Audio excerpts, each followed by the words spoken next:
Alrighty, we are now live. There. Hello to everyone that's out there. Hope everyone's having a good night. We are sure everything's set on my end. Supposed to be having a chat on or discussion, I should say, on Dianetics and Scientology. Always something the room has been wanting to do for a while. This is Twin Flame's supposed to be on panel. Dar's gonna try. And somebody else was asking me on panel. Before we get started with everything, I just want to remind everyone that if we have a discussion on something, let's not let it get heated. I'm going to be playing devil's advocate tonight. That's if the people come in. Hello, Greg. Hello, hello. I'm playing devil's advocate, plus, other things. Jess, hello. And, some people might like Scientology. Who knows? Everybody has their opinion on it, what they know, what they think they know, this and that. I don't know if it's just me, but I can't hear you. Oh, great. Hold on.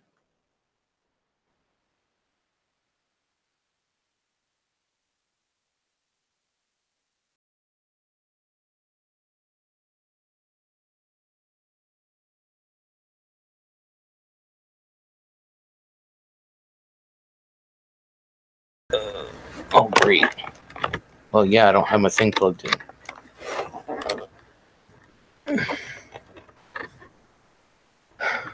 Can you hear me now?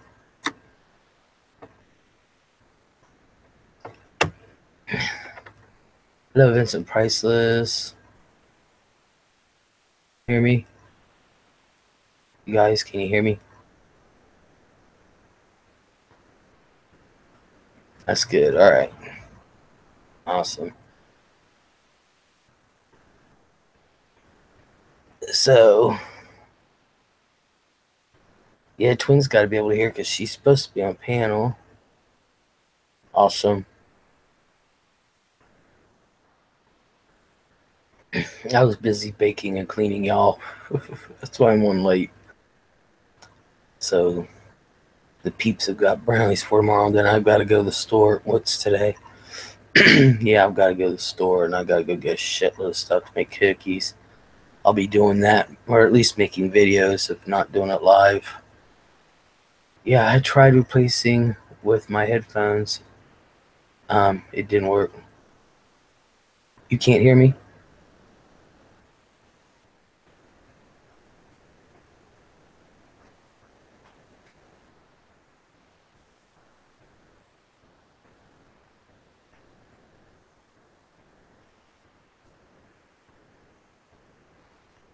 You can't hear.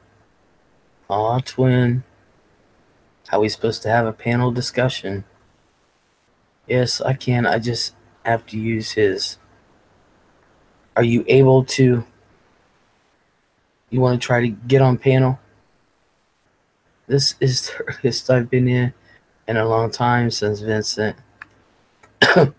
On mine, anyway.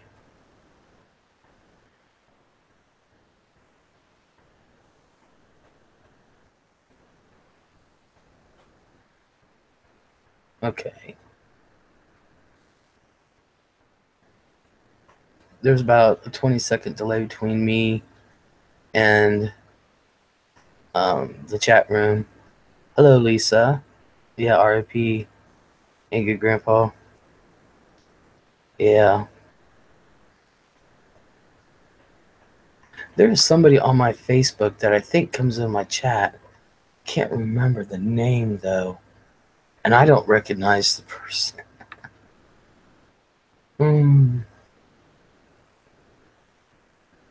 Hey, Lisa. All right, Twin, are you on my Twitter?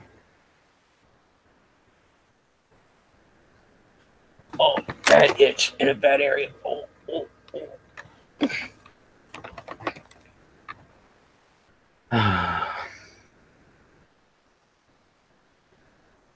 Are you on my Twitter twin? Greg, hello, says Lisa. Hi, Lisa, says Vincent.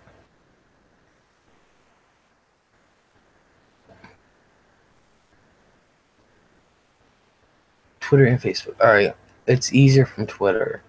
And since you're on a laptop, it should go through easier. Although I had it on my phone the other day. And I'm going to play around with that again. I think I know what the problem was. Let's see. There you are. Yeah, because you sent me the link to that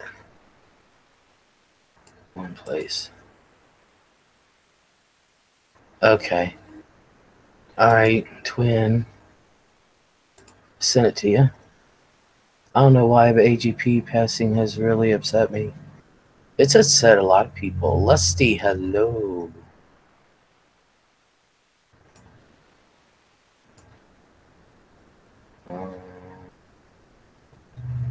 Sumi, Lisa. Actually, I thought he passed away the other day. I really did. Alright, I gotta let Candace know because it's not been letting her know. And okay.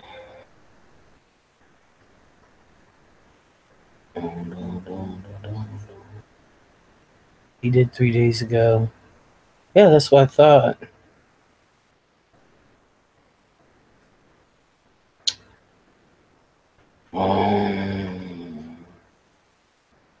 I can't do this. Dun, dun, dun, dun, dun. Okay.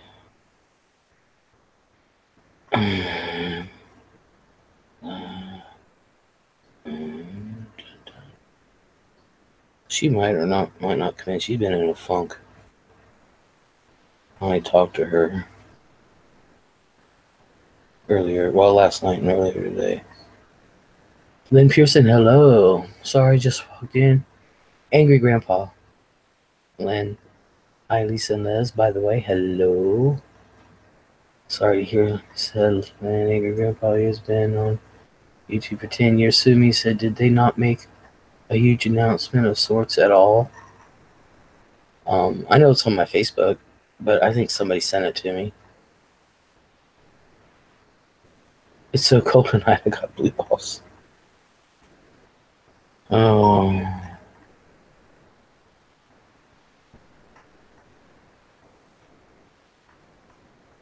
Oh, man.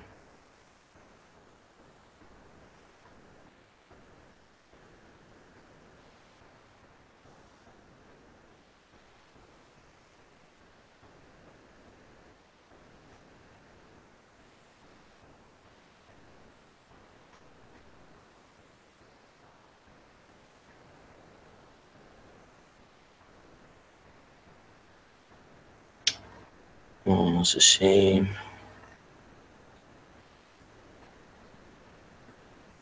Okay, Lisa, never heard of him. Sorry to hear, though. That stuff, is he changed rated to angry veteran guy? I don't think so. Yes, they did. It's all over Twitter, Facebook, YouTube, and some news channels have talked about it. And it's the news channels. He is famous. Vincent said Michael announced it on his YouTube page. They said his funeral's tomorrow, I believe.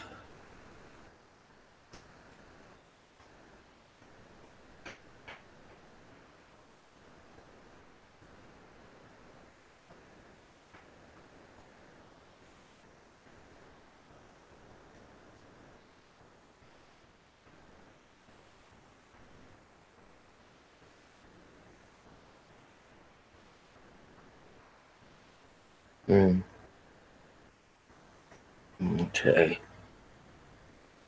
Sumi says, thank you, Lisa. Let's see, how cold is it now? Because it was freaking freezing earlier. Lusty said, did anyone do an unboxing of their mystery boxes they got from you, Les? I want to see. Yeah, D did. Saturday night, D did. Katie has them. Get ready to send Katie another box. It was supposed to have been sent out, but Frank keeps taking the damn credit card. The other ones are out.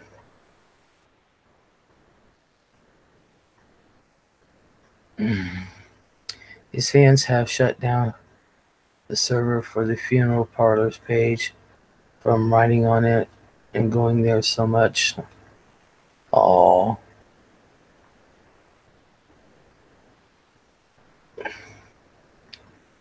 Oh. What is Dee's channel? So I can go look. She did it on my live stream Saturday night. So it's like towards the beginning of the live stream. I forget how many minutes in. But she did it on my live stream Saturday night. Where it says auction, auction, auction. Oh, okay, awesome. Yeah. Mr. Twin said, give me a minute. I'm trying to figure out how to get in. It's my first time. Oh. We need to have Google Plus. And then you just click on the link and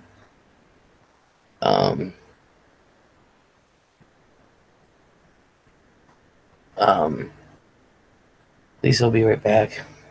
Lusty says, okay, awesome. Katie did a video of hers, but I can't remember when somebody bought her a $15 box. 15 or 20, I can't remember. Well, anyway, you click on the link and then it'll the box screen will show up. It'll be black and you'll see a box and just check the box, hit OK. Before you come in, you can turn off your camera if you want, and then you come in. It's something else, and say join chat or something, or join. Jen, hello. Hello. How you doing, Jen?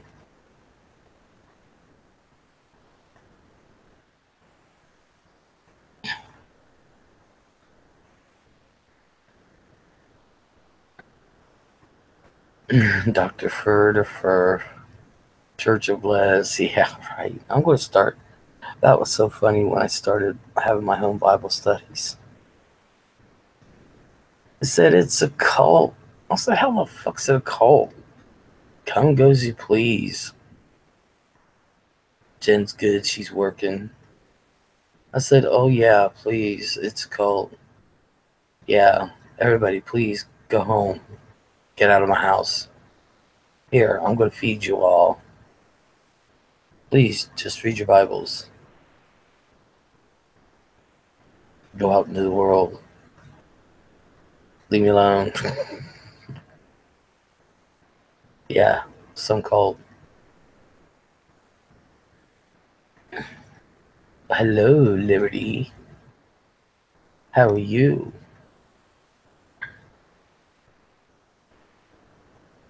Everybody's packages are on their way.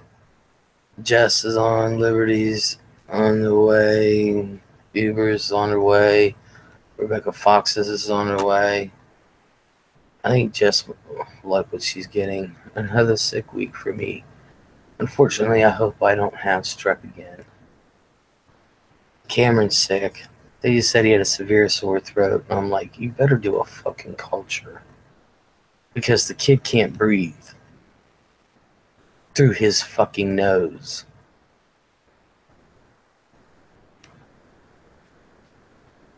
Hello, Doc, says Greg. And Doc says, people have told me I could become immune to the antibiotics. A bit of fear I have.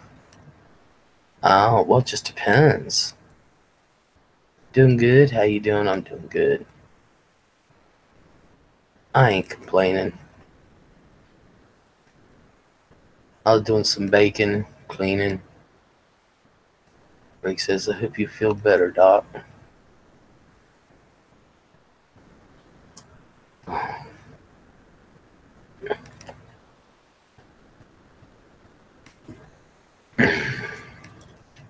I know I will.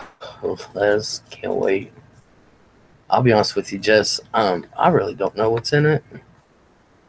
I don't remember what's in anybody's boxes. I'll be honest with you. Really can't remember.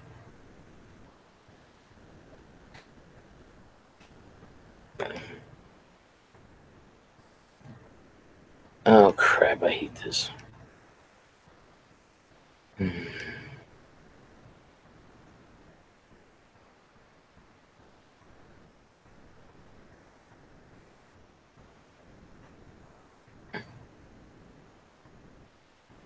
Gen Z, hello. Twin says my Hangout is on, but the plugin has to download. It's almost done. Okay. Ooh, what were you baking? Brownies. They all wanted brownies, so they got brownies for tomorrow. Lisa, Doc, hello, sweetie. How are you? Greg says, let's send me a kiss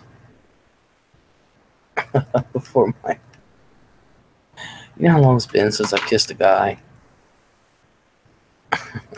Doc, if you have strep, take the antibiotics. Exactly. Hi, Lisa. I'm doing fine. Just a bit sick. Sumi, Doc, hello. Hi, Doc. Hi, Lisa says Liberty. Jen says Lisa. Smitchy. Now, if I can remember the shortcut to this. Oh, there it is.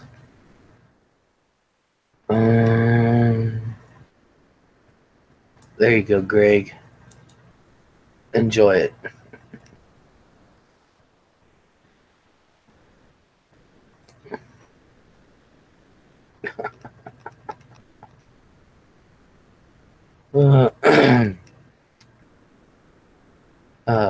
Lisa, hello, beautiful. Says Jen. In case y'all didn't know, Greg's my future ex-husband. So, Doc, again, oh God, take care of yourself, sweetie. He's not wanting to take his antibiotics.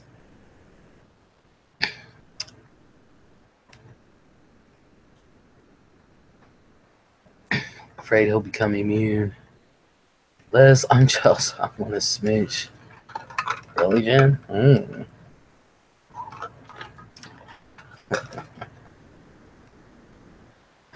Sumi says, Les, work those lips. I do, trust me. Alright, let me send Jen one. There you go. Big ol'. Because, you know, I'm a lipstick femme. Elizabeth Cat Lady, hello. Hi, Les. Hope you have a good day. And hi, everyone. Hope everyone is doing good. Elizabeth, I am. I hope you're doing good, too. Dar, hello. Cannot find a mic or cam that works on this computer, but I am here. Hi, lovely Les and everyone. Hello, Dar. I'm glad you're here. Doc says video making has been slow. I've been really sad since Sunday due to the passing of Angry Grandpa. Jen's like, back at you, baby. Yeah.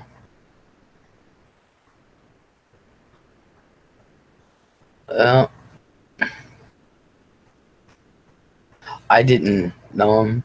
I've heard of him. It's worse to come down with scarlet fever because you didn't take the antibiotics. You don't want to damage your heart, Doc Furterford. Jen said, Doc. I know, I love him so much. Elizabeth says hi. Hit the like button, everyone.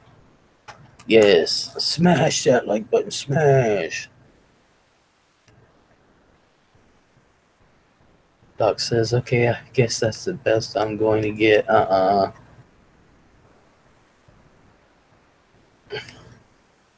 says Lisa. We'll see if Twin can get on. I told Candace I was live, so Doc, I have been too. Doc says I'll try to visit urgent care tomorrow and see what is happening to me.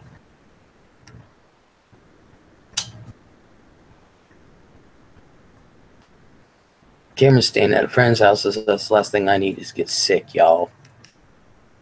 Larry's like, Doc, take your antibiotics. If it was prescribed, you must need it. They don't pass those out like they used to. Tell me about it.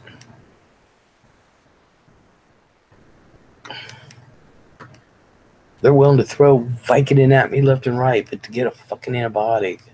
It's like, I don't want the pain pill. I need the antibiotic. I take the antibiotic, the pain will go away. Funny how that works. It says, good deal, Doc. Lisa's Jen. I loved him too. He would make me laugh so hard I would cry.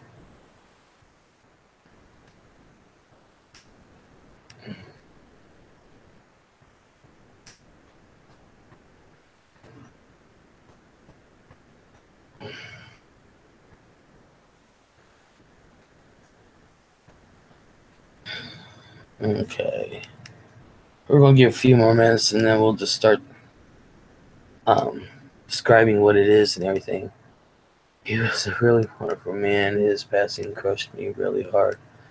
I'm glad he's not suffering anymore in the hospital. I'm going to try to attend his funeral.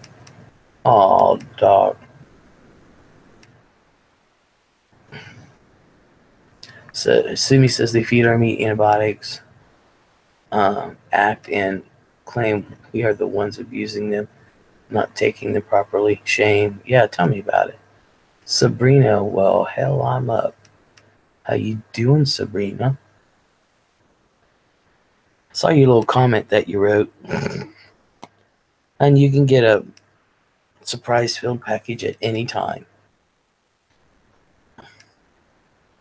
We ended up going in 15 different directions anyway, like my chats usually do.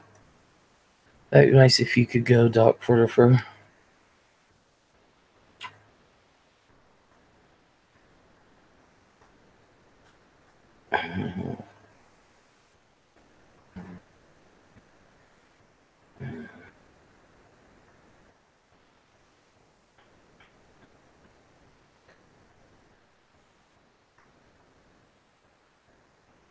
Oh, wow.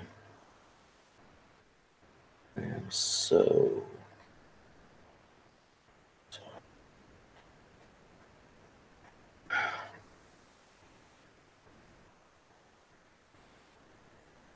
Yes, Jess, do you want to come on panel? Sabrina says, okay, cool. I'll do that soon. Awesome. Oh, my God.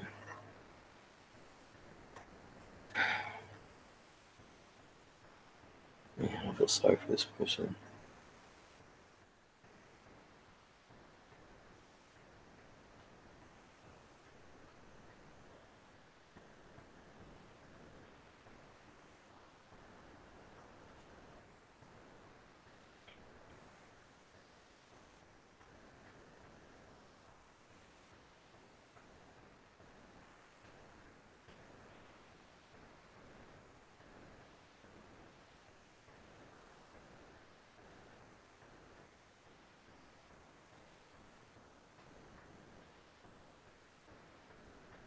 It's up to you, love talking about Scientology. No, it's up to you if you want to come on. I felt as if he was my grandpa. My own died 11 years ago, so when I discovered AGP, I made a connection to him. It's so strange looking back on his videos now, knowing he's passed.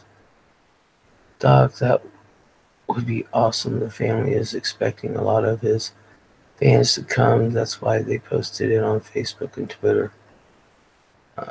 Greg says, Les, you looking at nude pics again? No. No. Hey, just as Vincent just said, yes, I'd love it. Les, are you pro Scientology? No.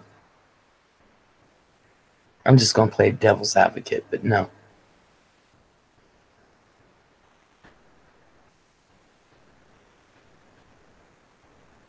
Doc, I completely understand what you are saying, and I can relate so much. Jess, are you on my Twitter?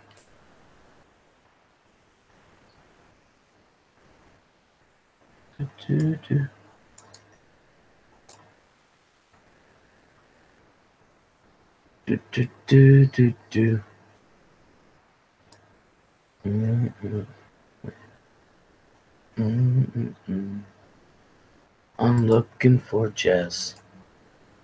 There she is. Found you. Okay, I sent you the link.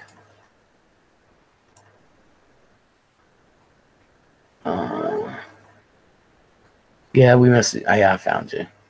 Sorry to be back. Hubby needs me. Okay, hon. Says twin.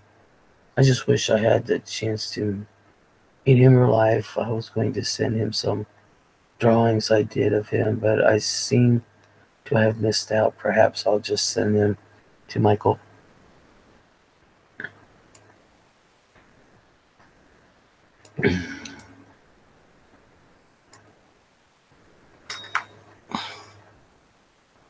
Okay, I just started a magnesium.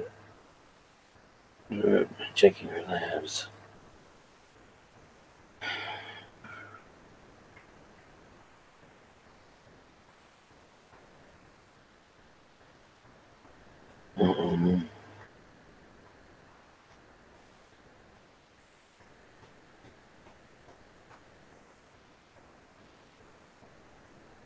Oh, jeez.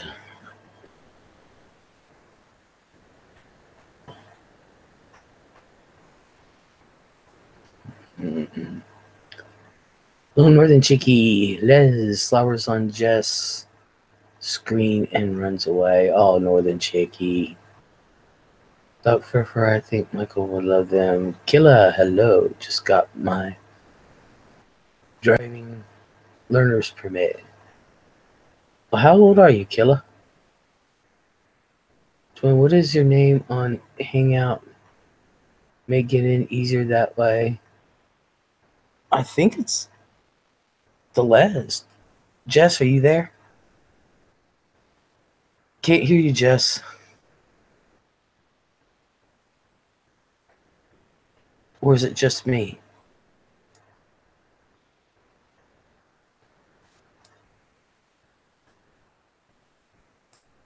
The Les. Jess, are you there? All right, there's twin. Hey, Jess. All right, someone needs. Or is it just me? Someone. Hey. Hey, twin. Okay, I had to do it on my cell phone. Is that okay? Oh, that's fine. It look okay on there? Because I want to set it up so it's not all wobbly. Yeah, you're fine.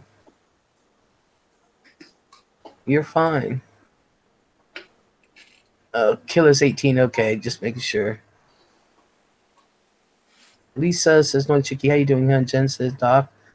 I'm sure Michael would definitely appreciate that. Killer's 18. Twin Flame, what is your name on Hangouts? I'll send you the link if you can't find Les. I don't know why it wouldn't work on my laptop, but my husband's too sick to figure it out, so it works on my cell phone. That's good enough. Well, yeah, most people you have to get on their laptop. You're one of the few that can do it with their phone. Jess, are you there? You may have to go out and come back in. Well, see, we have it set up where Chrome is all of my husband's names, and I'm through it Internet Explorer.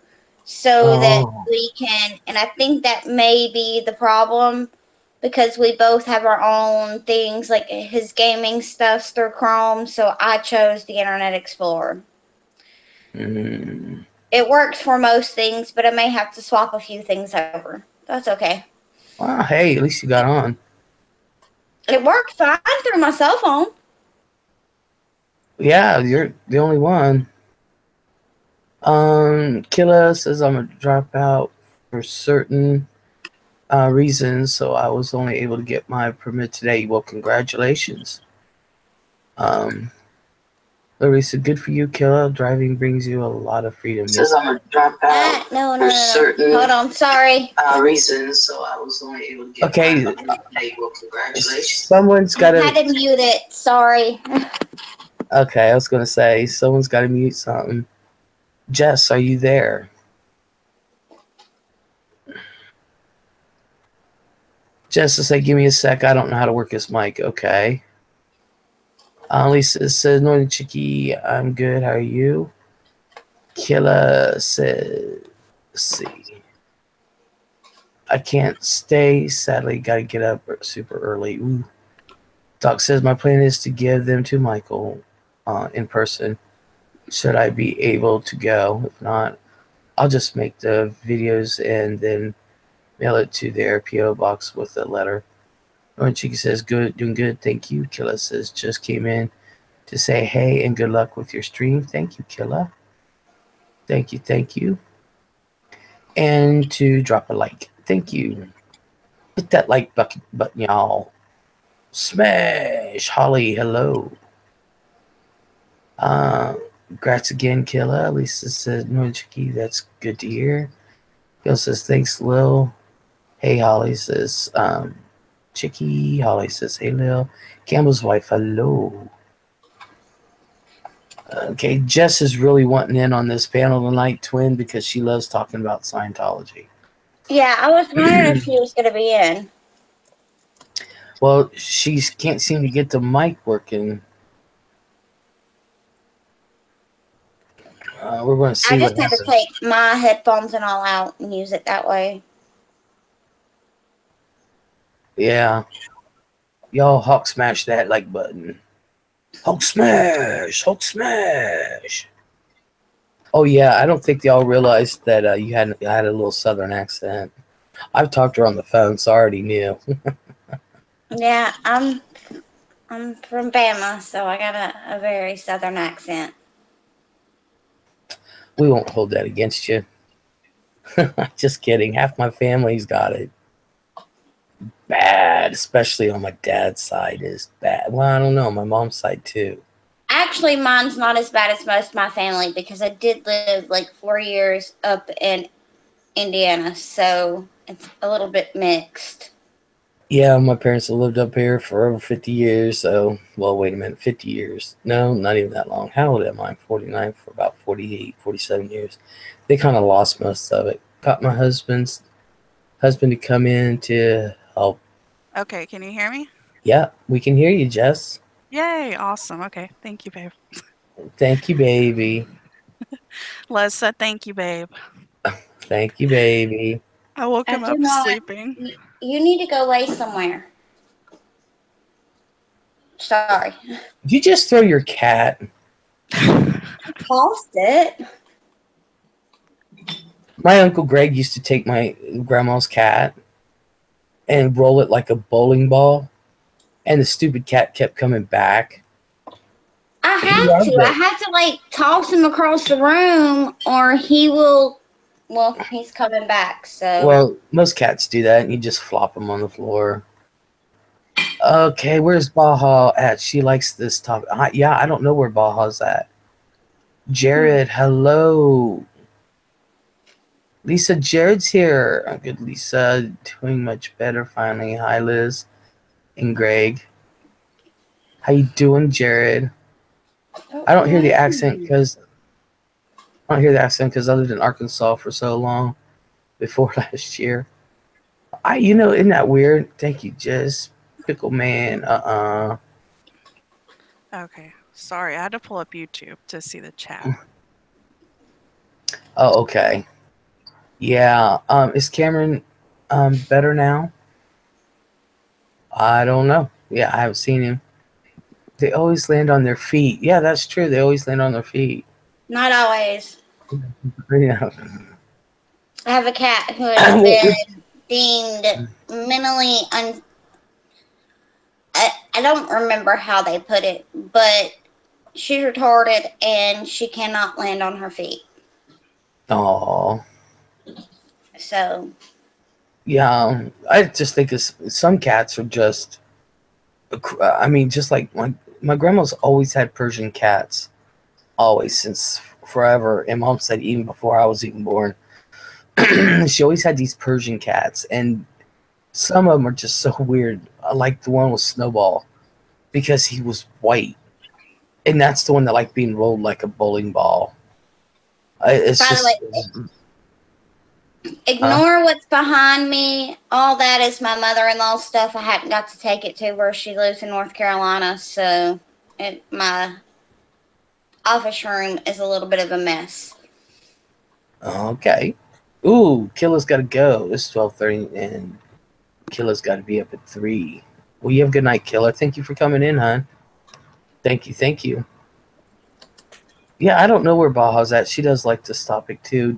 Is Dar in here still? Jess, are you still there? Yeah, I'm here. Sorry. No. Just make sure everybody's here.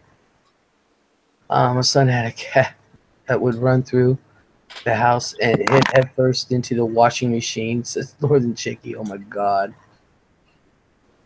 Northern Chickie said, no grace to that cat. No kidding. Doris says that's such a cute kitty. Okay, so what we're going to do is, because this is a topic that the room wanted, and it's kind of interesting, and people seem to be interested in it, and I was hoping I texted Candace, because it hasn't been alerting her. But Candace has been in a funk, so I don't know. But she sounded pretty good earlier today, so I don't know. Maybe she's asleep. Well, anyway, so what I'm going to do is be right back. Baby's crying, says Lisa. Oh, he's so cute. I just love that kid. I really do. So what I'm going to do is some people like Candace does not know a damn thing about Scientology. So I'm going to give My notes were on my cell phone, so I'm going to have to wing it just a little from the points I was trying to make. But okay. So basically what Scientology is back in, of course, we all know now, if you've been watching Leah Remini, I didn't realize it was in 1950. I thought it was later, but L. Ron Hubbard created this book called Dianetics, and it was about mental health and all that. And he exploded like gangbusters, and that's when he came out with the E-meter, which is, like I said, if you've been watching Leah Remini show, is 1/3 of a lie detector. So he became, it went over like gangbusters. He made a lot of money doing that, and the sensation only lasted so many years, and then the sales and everything started to drop off. Well, in the meantime, in 1959, L. Ron Hubbard lost the rights to Dianetics because it went bankrupt. And so what he had to do is make money. So he created Scientology, which is built on the book of Dianetics. Dianetics is the ground floor of Scientology. And what L. Ron Hubbard did is he created this way of thinking and a way of doing things and blah, blah, blah. And back in the 60s, people were searching, they were searching for shit. And I even remember in the 70s, I never did like the 70s, and I lived through them. Couldn't stand the 70s. I barely tolerated the 80s. Didn't like the 90s. Everything else been fine.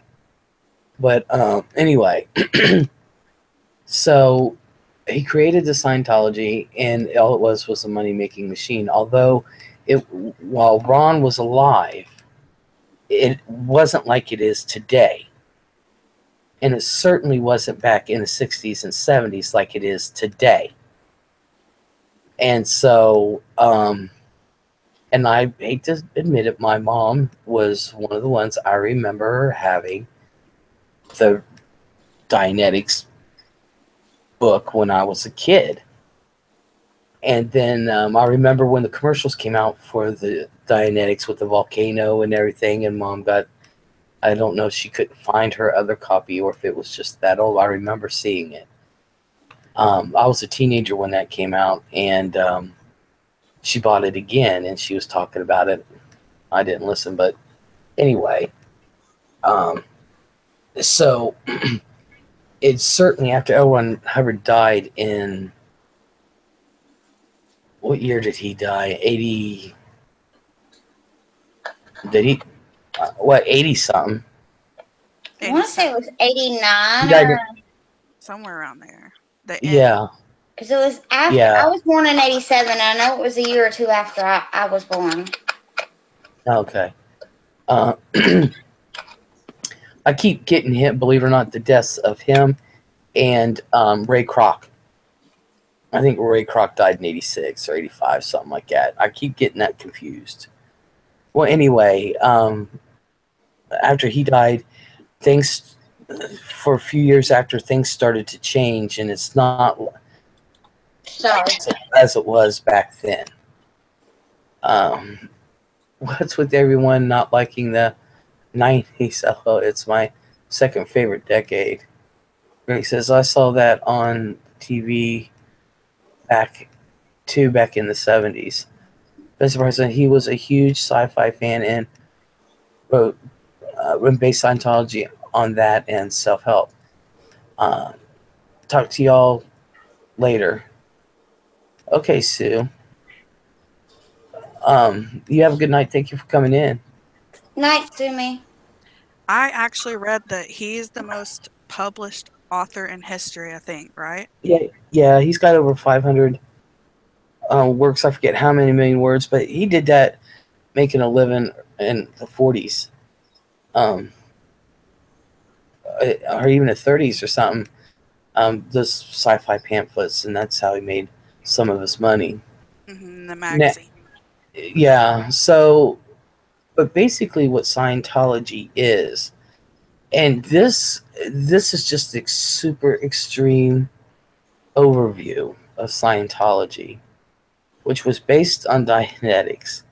And if you can actually get through Dianetics, who was it I was talking to the other day? Said trooper, if you can get through it. Let's put it that way. Yeah, were you the one telling me that you tried to read it and he just talks in circles? I can't. Yeah, me too. I can't read it. I've tried. Yeah, the first chapter kind of explains it really well, I think. And I think really if you want the basis to read just like the first few pages and you'll get it. Or even the synopsis of it, you know. I mean, because that's how he always talks, is in circles. I like every year I breathe and live to see, says Dar. Well, anyway, so if you can actually get to Dianetics, there is even a part in Dianetics where I'm just like, are you serious? Because it was hard enough read back then anyway. But to have this confusing shit in the middle of it about outer space and stuff like that and blah, blah, blah. Well, anyway, the brief overview of Scientology is what they will tell you is that we can help you. We can help you with your drug addictions. We can help you with unruly children. We can help you with finding yourself. We can help you. But they stand by nothing behind it. They stand behind nothing that they say. They really don't. Very first part of Dianetics sounds somewhat logical, but it devolves quickly. Exactly. It's a hard read.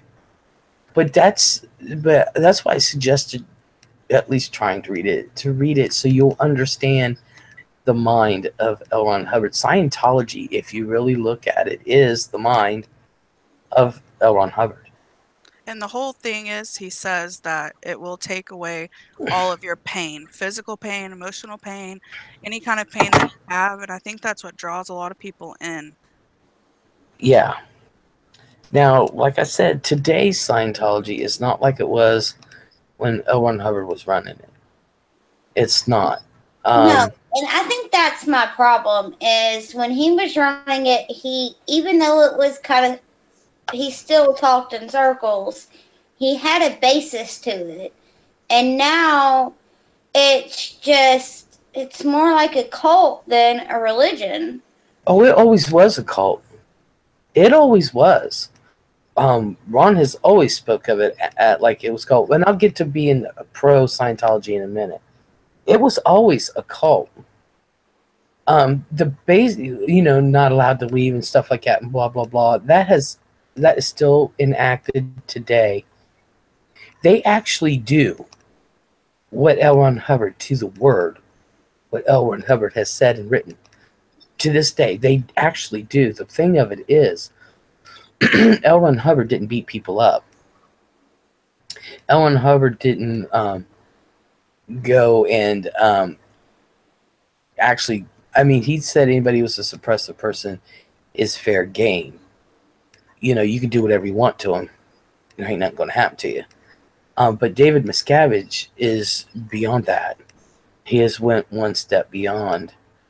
And, but, who knows what L. Ron would have done if he had still been alive and sane.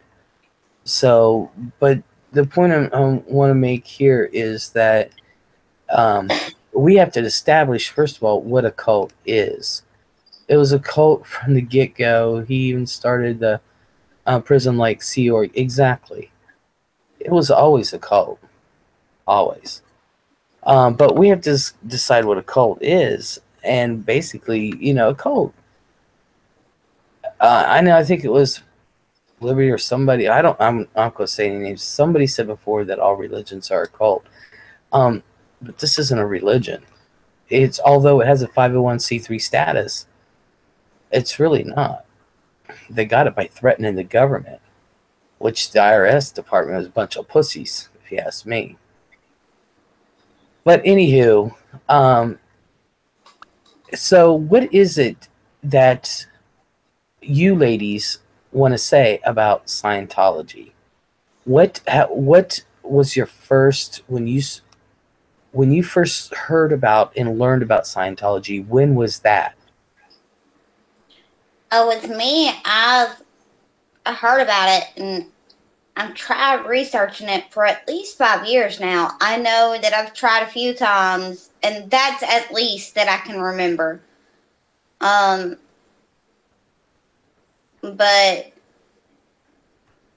it's been a really difficult thing for me to research, even though I research just about all religions. What about you, Jess? Well, I was at my sister's house like one day and she was like, have you seen this show by Leah Remini about Scientology? And I was like, no, I've heard of it, but I don't know what it is or anything. And so she got me watching like the first episode, the second episode. By the third episode, I was like in. And then it had already been out for like a while. It was on like the last few episodes. And so after that, I just ended up watching them all, and I like started researching it, and then I found people on YouTube that had left Scientology, and just the more I learned about it, I was just so like invested in finding out, why do people, go into Scientology? Why do they stay? And, everything like that. So it's really interesting to me, I guess. So, with both of you ladies, that was something interesting, Jess, like, why did they stay? Mm-hmm. And what makes them go into it? Yep. So, what is your thinking of why? Honestly, I believe that in life, we all go through our ups and downs, and sometimes we're lost and we're just looking for anything, something to grab onto and say, you know, like, oh, this is what I should do with my life. This is what, you know, my calling is. This is what I is going to help me get through the rest of my life. And if I had someone come up to me, I was in a really, really bad depression 3 years ago.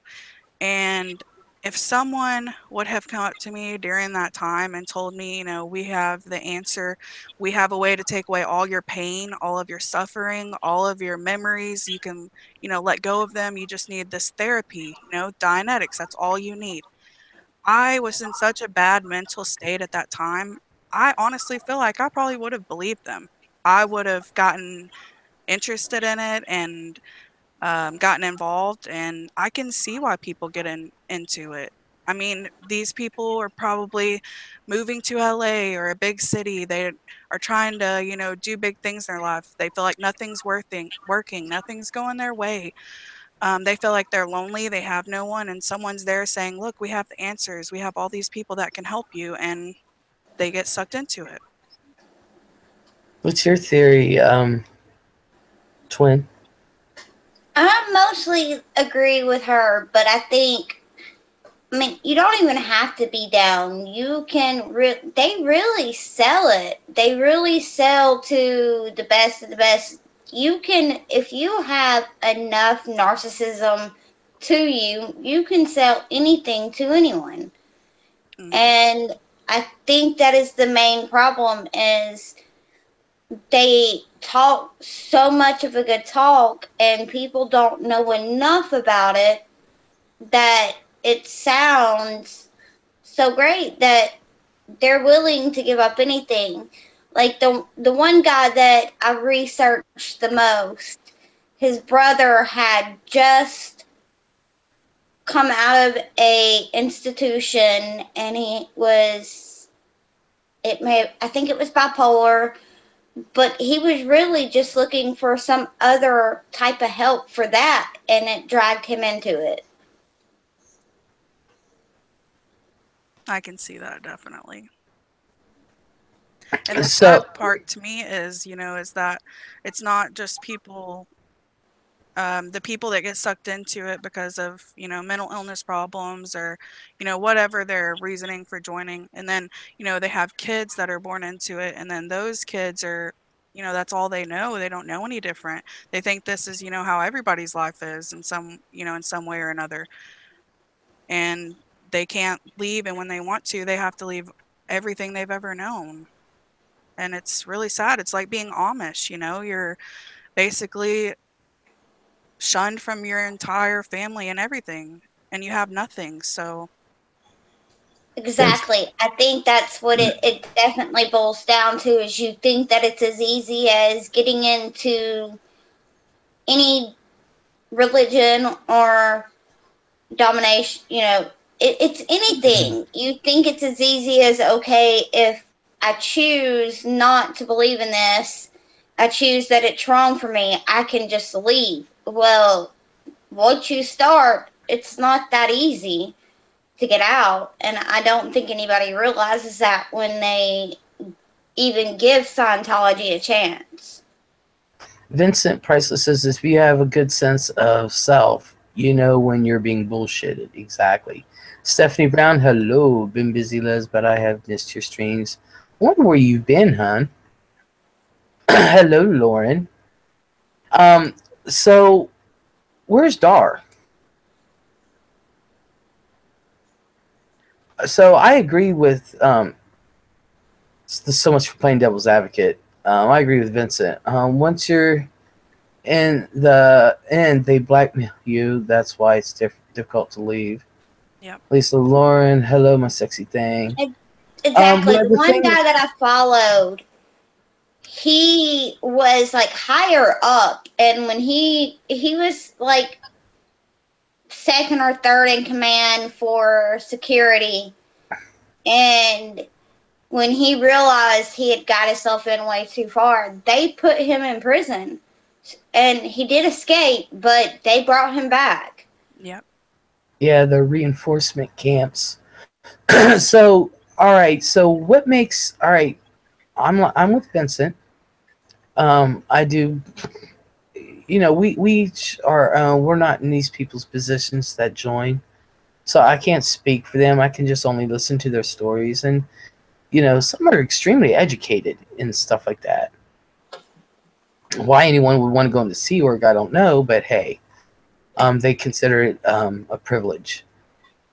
But what I'm saying, hello, Gary Dennis. What I'm saying, I don't believe that if you are at the lowest point in your life and you see no way out and all you want it want an answer and hope you will hold on to anything that you think are going to help. Um, you know who everybody goes into it for their own reason, but I wanted to know why people stayed to begin with, because the auditing thing, yeah, after you're there for so long, they've got dirt on you. But what I wanted to know is why they stayed before that point. And I did my research, people. Sandra, hello. How are you doing, Sandra? Welcome, welcome. So what I wanted to know is what made them stay to begin with. Um, because you're not into it for that a whole lot of money at first. You know, it might be to us since we have none, but you know, on a general scale, we're not into it for $500,000. So I did some research, and actually, L. Ron Hubbard was extremely smart. He was fucked in the head, but he was extremely smart. And what he had done is, if anybody has studied psychiatry, then you definitely know about Pavlov and Freud. And I think one of the first two they teach you in psychiatry is Pavlov and Freud. And all these operant and conditioning behaviors and stuff like that. And what he did is that he took just enough, especially of Pavlov, took just enough of Pavlov and Freud to use mind control. And so he was brilliant in how he did this, which is why they use the cans.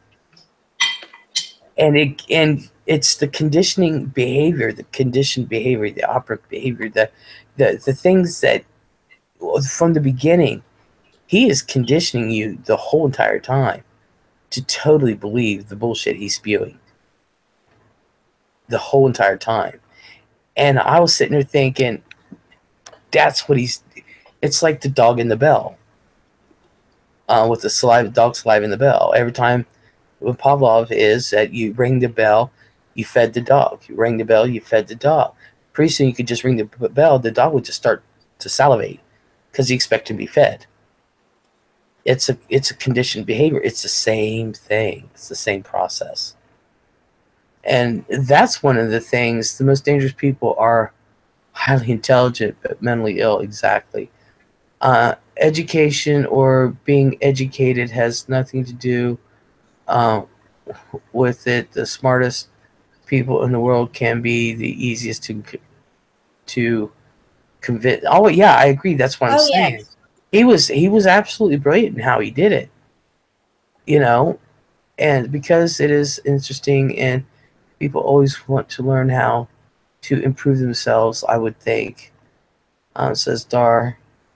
Yeah, you know, I think also stay for the families so they don't like their children. Yeah, but what got them to stay at the very beginning? Because that disconnect thing doesn't happen until later.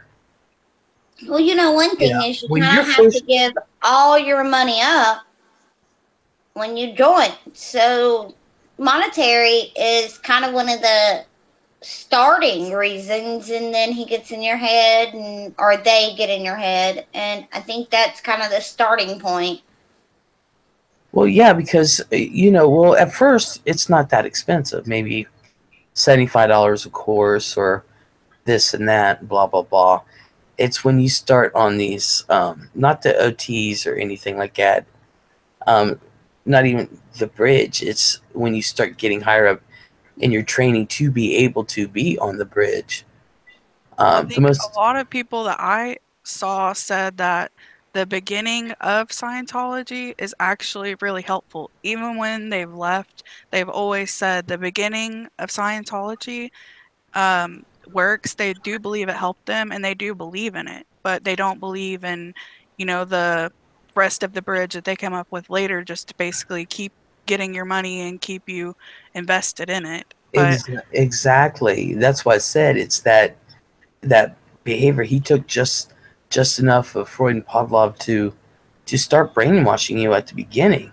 Not to and then they mention think, well, if that worked, then, the later stages have to work as well because this has helped me already so much. exactly. Northern Chicks is also, even Leah Remini said she honestly felt like it was a positive thing and they were doing good for the world. It took her most of her life to see the book BS. Yeah, exactly. Hello, Belia. Hello. Um, Lisa Stallone and Chicky Wright.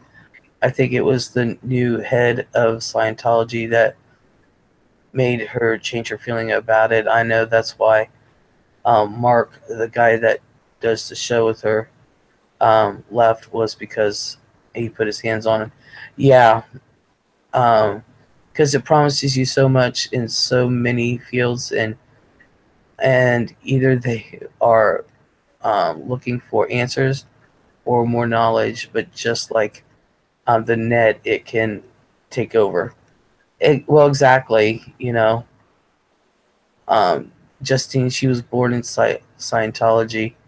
No, she was 12 when her mom went into it.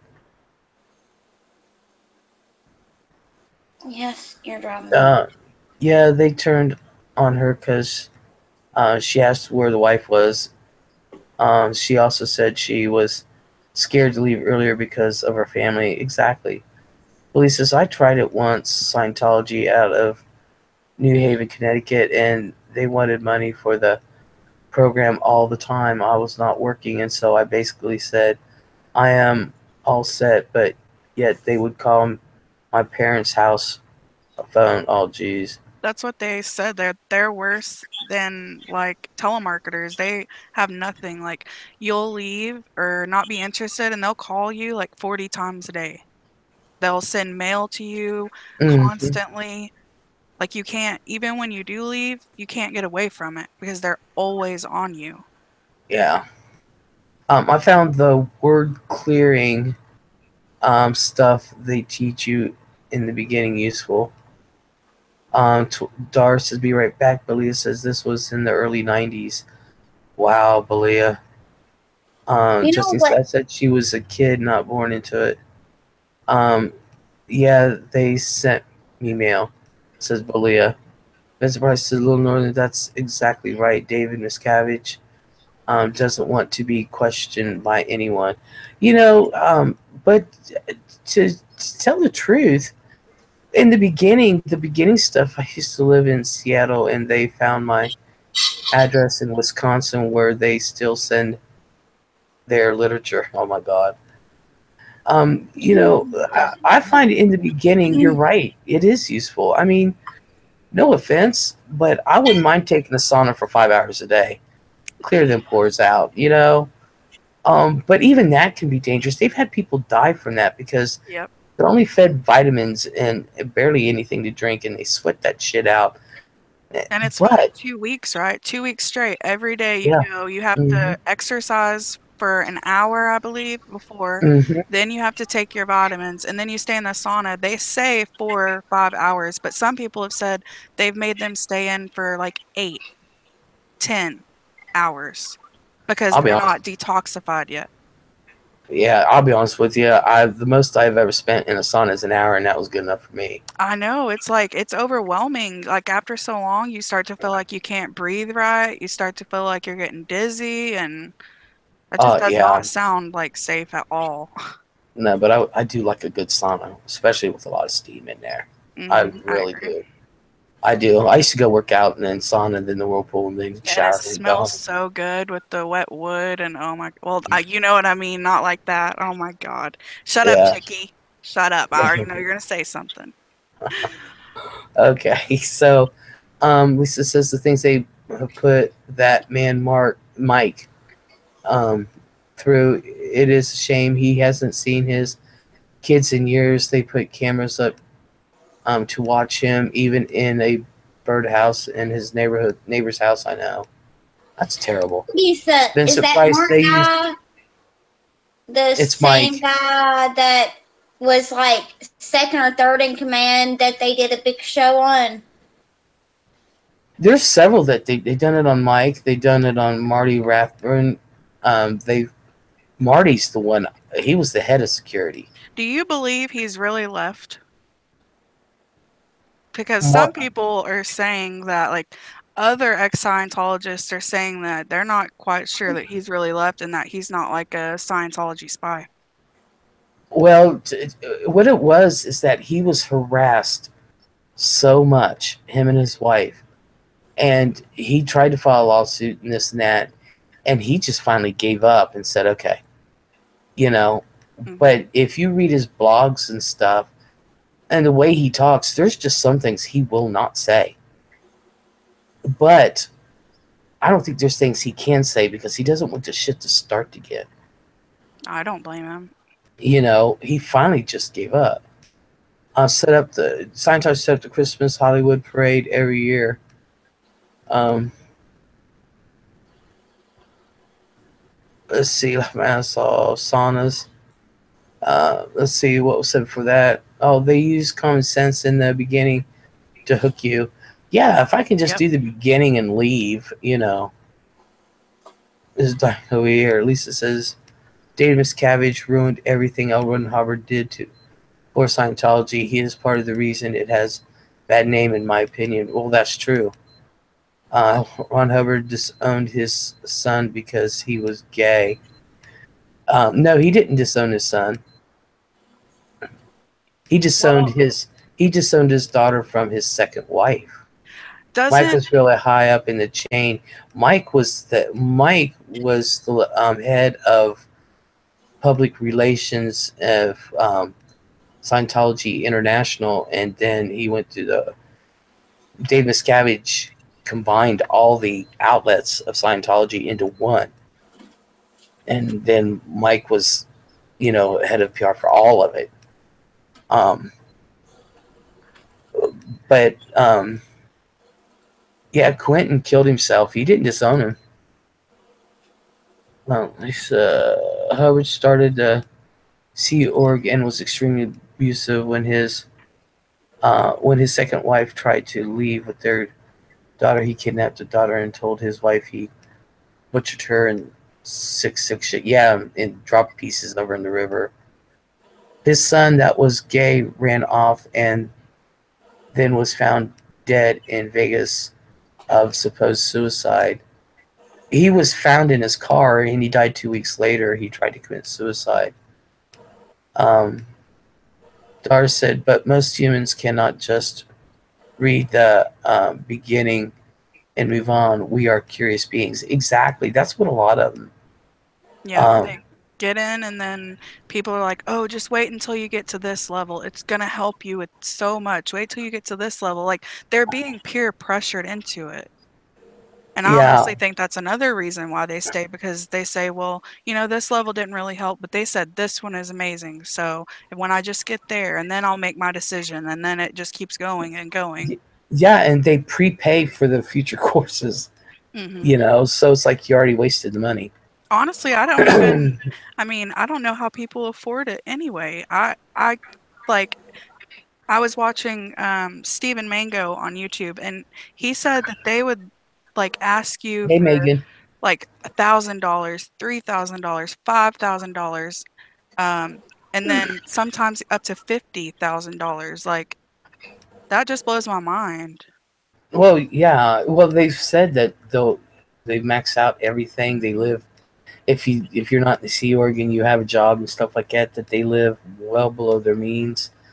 Um, and that they will max out credit cards, take out new credit cards, and blah blah blah. And they do it for you. They go and run the credit reports for you, and they have people, Scientologists, working in, allegedly working in like American Express, Visa, whatever, that can basically run it through for you and make it go through. Allegedly. Oh yeah, yeah. Well, yeah, there's Scientologists working everywhere. Hmm. Um, I've never heard that, Belia. That's interesting. what'd you say? I don't know. I was told Ron dabbled in black magic. He Well, did. see, Jack Belia, Jack Parsons. Belia, the thing is a lot of their original beliefs kind of coincide with Luciferianism, so that does make a lot of sense. Well, he was good friends with Jack Parsons, who I've heard of Jack, but it was Aleister Crowley that I had investigated before. And when I found out Jack Parsons was a student and very good friends with Aleister Crowley, I went, oh fuck. And so, and that's how he met his second wife. Because Ron's second wife was Jack Parsons' girlfriend, but Ron lived with him in his mansion, and he learned a lot of the occult there. And then he got with Jack Parsons' girlfriend. He married her. He did his own thing, and his mind just went, his mind just went. Well, he was always the one wife, and I think it was the second one. Who said that Ron was very cruel and that he would tie her up and do these ritualistic things with her sexually. And it would hurt, but said he was very sadistic in that. And so. Like he gets off on people's pain. Yeah. And so she had enough. And for those of you that don't know, Aleister Crowley is the reason why the Satanic Bible was made. Yeah, him and that one lady, I forget her name right offhand because I am a little high right now. But yeah, it exactly. Aleister Crowley, I mean, you can't get any darker into hell than him. Nini, hello. Try getting away from. They will stalk you, have strangers come to your door and show up and show up your job and show up and protest outside your home. That's crazy. Tell me about it. Yeah, and Just they'll basically tell your neighborhood or your apartment building that you're a child molester or you're a drug addict or you got away with murder or whatever. And they basically try to humiliate you and ruin their whole thing is ruining your reputation so that when you do speak out against Scientology, they're going to be like, oh, well, he's a child molester. Who's going to believe what that guy says, So exactly. that's their MO. Yeah, Nini says my parents should have Chicky. come on. My parents should have come on your show, Les. That they were mixed up in Scientology. Oh, really? I find that crap fascinating. Yeah, it's interesting. Dawn says hello, Dawn. Long time, huh? David Miscavige is the same. One that little Eddie Beale fought with her mother over in Grey Gardens that offered to marry her. Ah. But yes, Chicky, you are right. He is the biggest nutcase you can find. Crowley was way out there. Yeah. Belia says Al and his first wife spent the night in one of the Egyptian pyramids. Ooh. Don, I really don't like that man. And this is Don, hello, beautiful. But he had a good point. All he wanted to do was help people, and help himself in the process. And he had to have money to do it. So why not charge?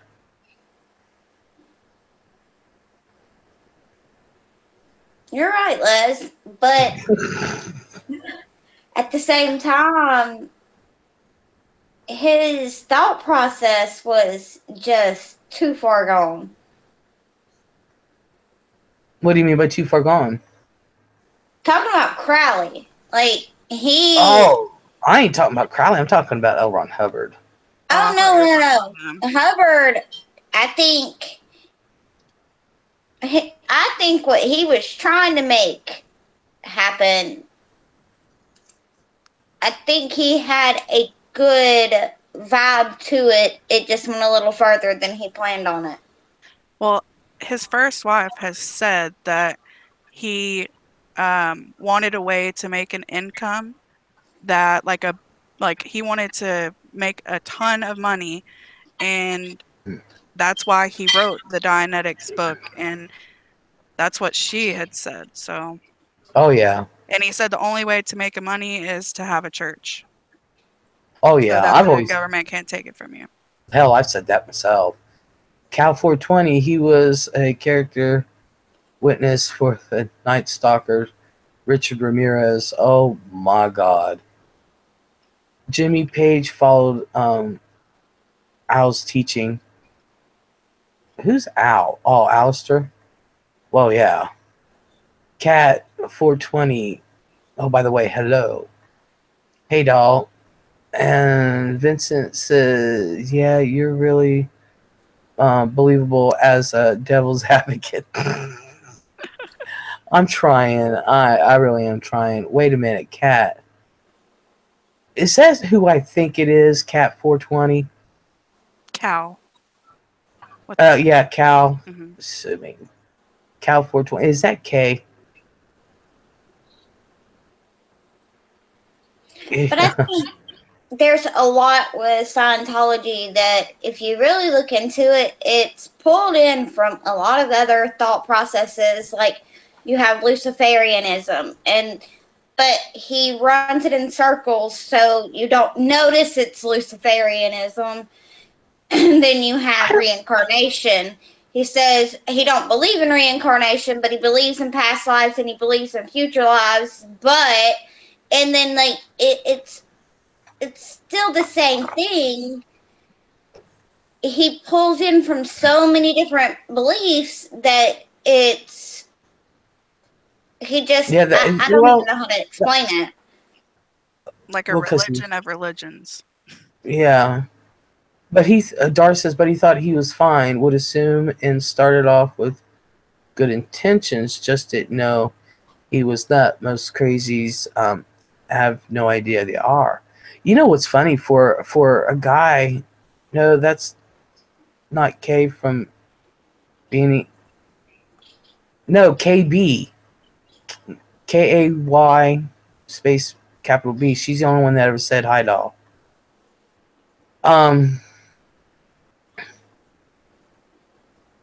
I know it's not K from Bitchin' and Eatin'. But what was I going to say?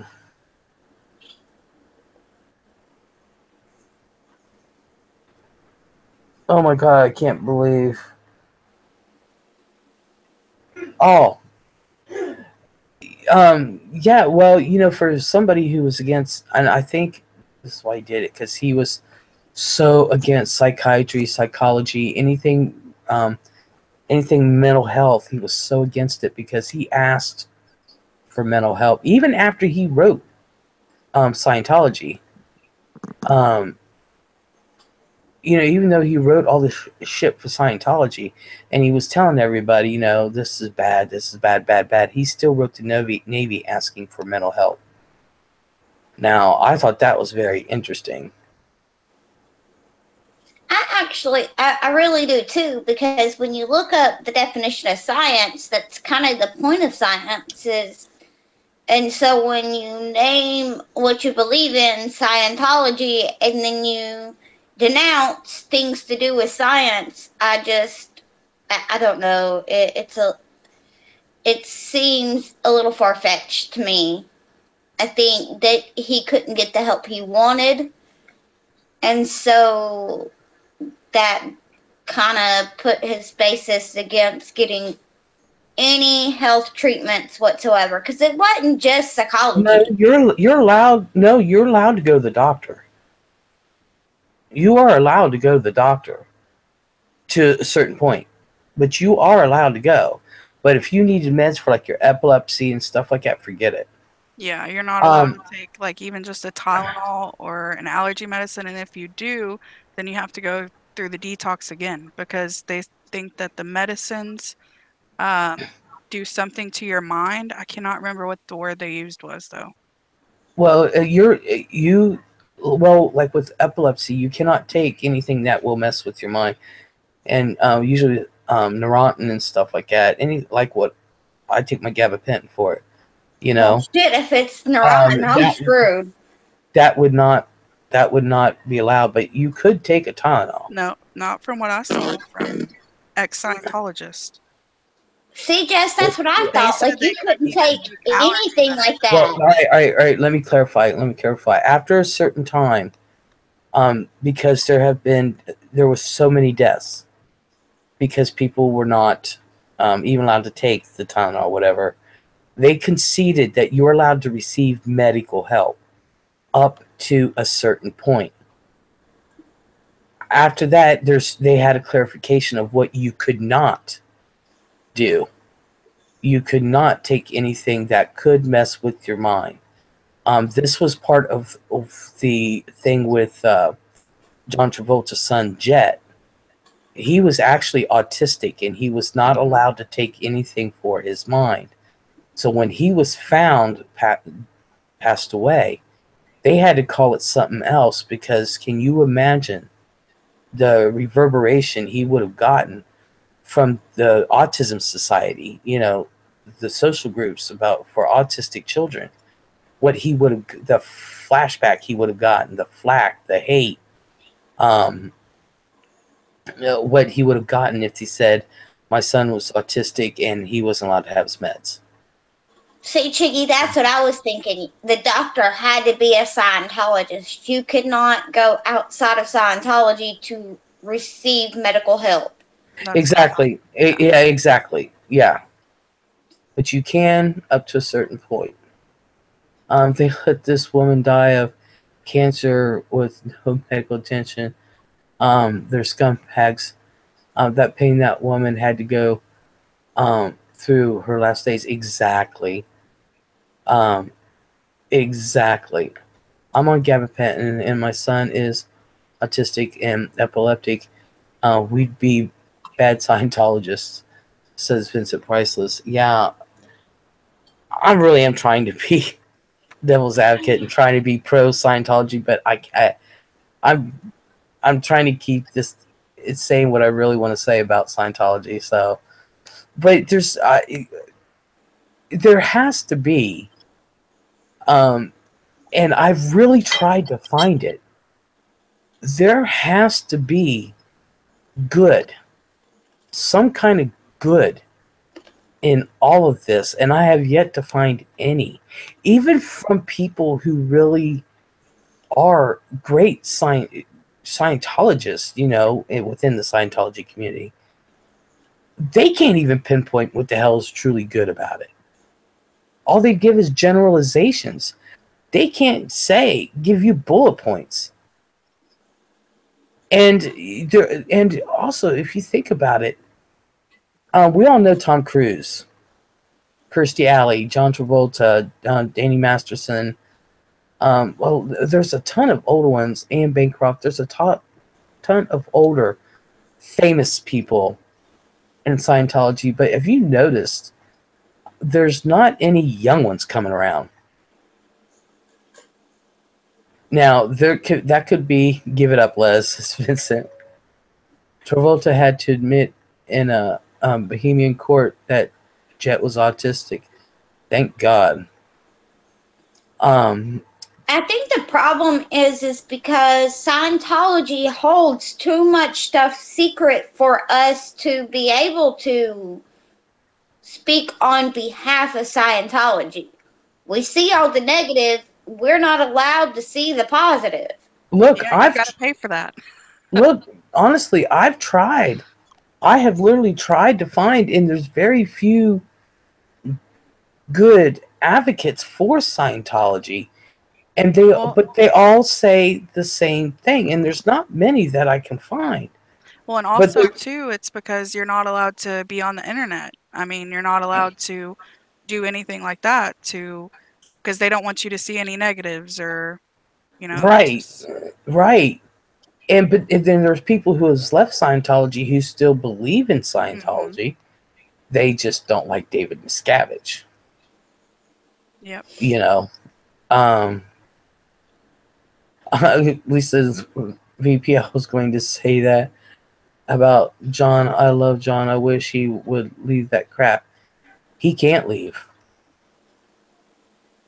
LOL, Jess. That's 99.95. Well, and if Chicky, if you're an actor or a singer or anyone that is famous, that they blackmail you. They tell you, well, all of these producers, that you've worked with before, or anyone, they're not going to work with you anymore. Once we tell them that, you're not in Scientology, or we give them the lowdown, they're not going to work with you, and you're afraid you're not going to get any more work, and that's your lifeline. So.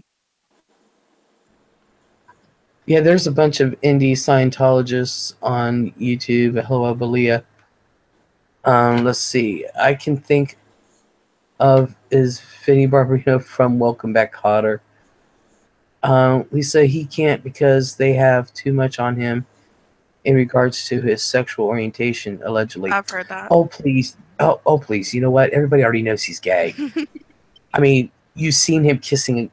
There's no kissing a guy in one of those tabloid magazine things, stuff like that, and then say no. Oh, come on. I mean, the Don't things that they use against them, they have them so brainwashed that the things that they use against them, they don't even realize that it's not that big of a deal. Right. It's And I 2007. think that's the problem. Is well, really, I wish they would come out and just John. Everybody already knows it's no big deal. I mean, come on. All right. So what? Tom Cruise is the one I wish would come out of the fucking closet. And I know that, but he's too fucked up. He really crazy. I did not know how crazy he was until I got all into this stuff. Like, I can't even see him the same anymore. Like, he's not even attractive to me one bit. I kind of feel sorry for him. I'm glad Katie got the hell away from him. Oh, yeah, and her daughter. I saw a picture of them actually the other day at a concert. They announced Taylor Swift to come out, and she is beautiful. Their daughter is gorgeous. Oh, Surrey? Yes, a very pretty little girl. Well, she looks like both of her parents. I can't figure out who she looks more like. I know, it's like the perfect combination. Vincent said, Lisa, he can't because they have. Oh yeah, Don says, don't they believe that they are aliens? Kinda. No. Well, their leader is an alien. Yeah, their leader is an alien, which is L. Ron Hubbard. Belia said he was once involved with an older woman who died from cancer. He was filming Saturday Night Fever when she died. Back in the 70s, he was devastated. He loved her. Vince said, if I remember correctly, former Scientologists who still practice outside of the church are called chipmunks. I did not know that one. That's Gary Dennis says, I've heard that too. So they're like the Illuminati.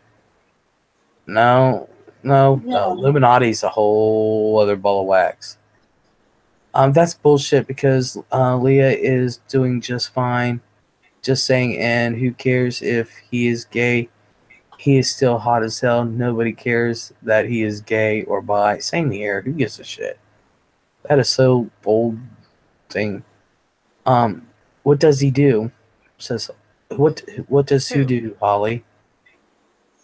Cruz and Travolta will never come out. I love Tom, but I can't look at him same anymore either. Lisa, I know it's sad, but I think John is bi. Yeah, who cares? Every Scientologist that is left, they said everybody knows within Scientology. Those that are high up. I mean, it's because of through Dianetics, the therapy, they get down into your quote unquote like reactive mind, and from like basically make you admit things. They like keep you in the chair holding on to those cans, and they just keep pushing and pushing and pushing until you finally just say what you think they want to hear. So yeah. Laura Prepon from the 70s show and New Orange Black is just like, yeah, I know she is. And I think she's hot as fuck. I even did when she was on the 70s show. I'd be like, that's one redheaded. And like what Vincent Price said, being gay isn't allowed in Scientology. Oh, And no, it's they not. will never admit that. They won't say that it isn't. But if you look at their chart for the levels of happiness or whatever it is, they basically think being gay is equivalent to pretty much being dead. Yep. Leah was also pretty much considered a pain in Scientology's ass, had been since she was a teen. So I don't think they were sad to see her go. Oh, you don't know what they put her through.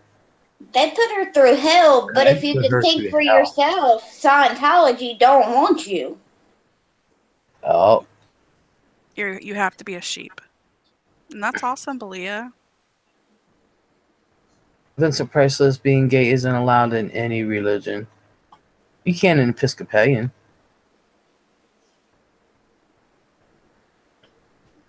Belia, so is Danny Masterson from that. I don't agree that being gay isn't allowed in any religion. I think a lot of religions are okay with being gay. I think a lot of, even in Christianity, a lot of, just because certain sects of religion, like Christianity, don't believe in it, doesn't mean all. Well, even Pope John Paul II said, being a homosexual is not a sin. Just don't practice it. And that's when I said, I don't practice it. I am a master by now. So, easiest way to get out Scientology is to do drugs because they don't want any drug addicts. Oh, but they'll cure you of your drug addiction.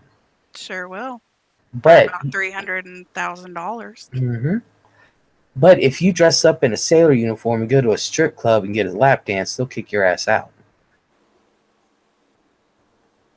About Danny, not about being gay.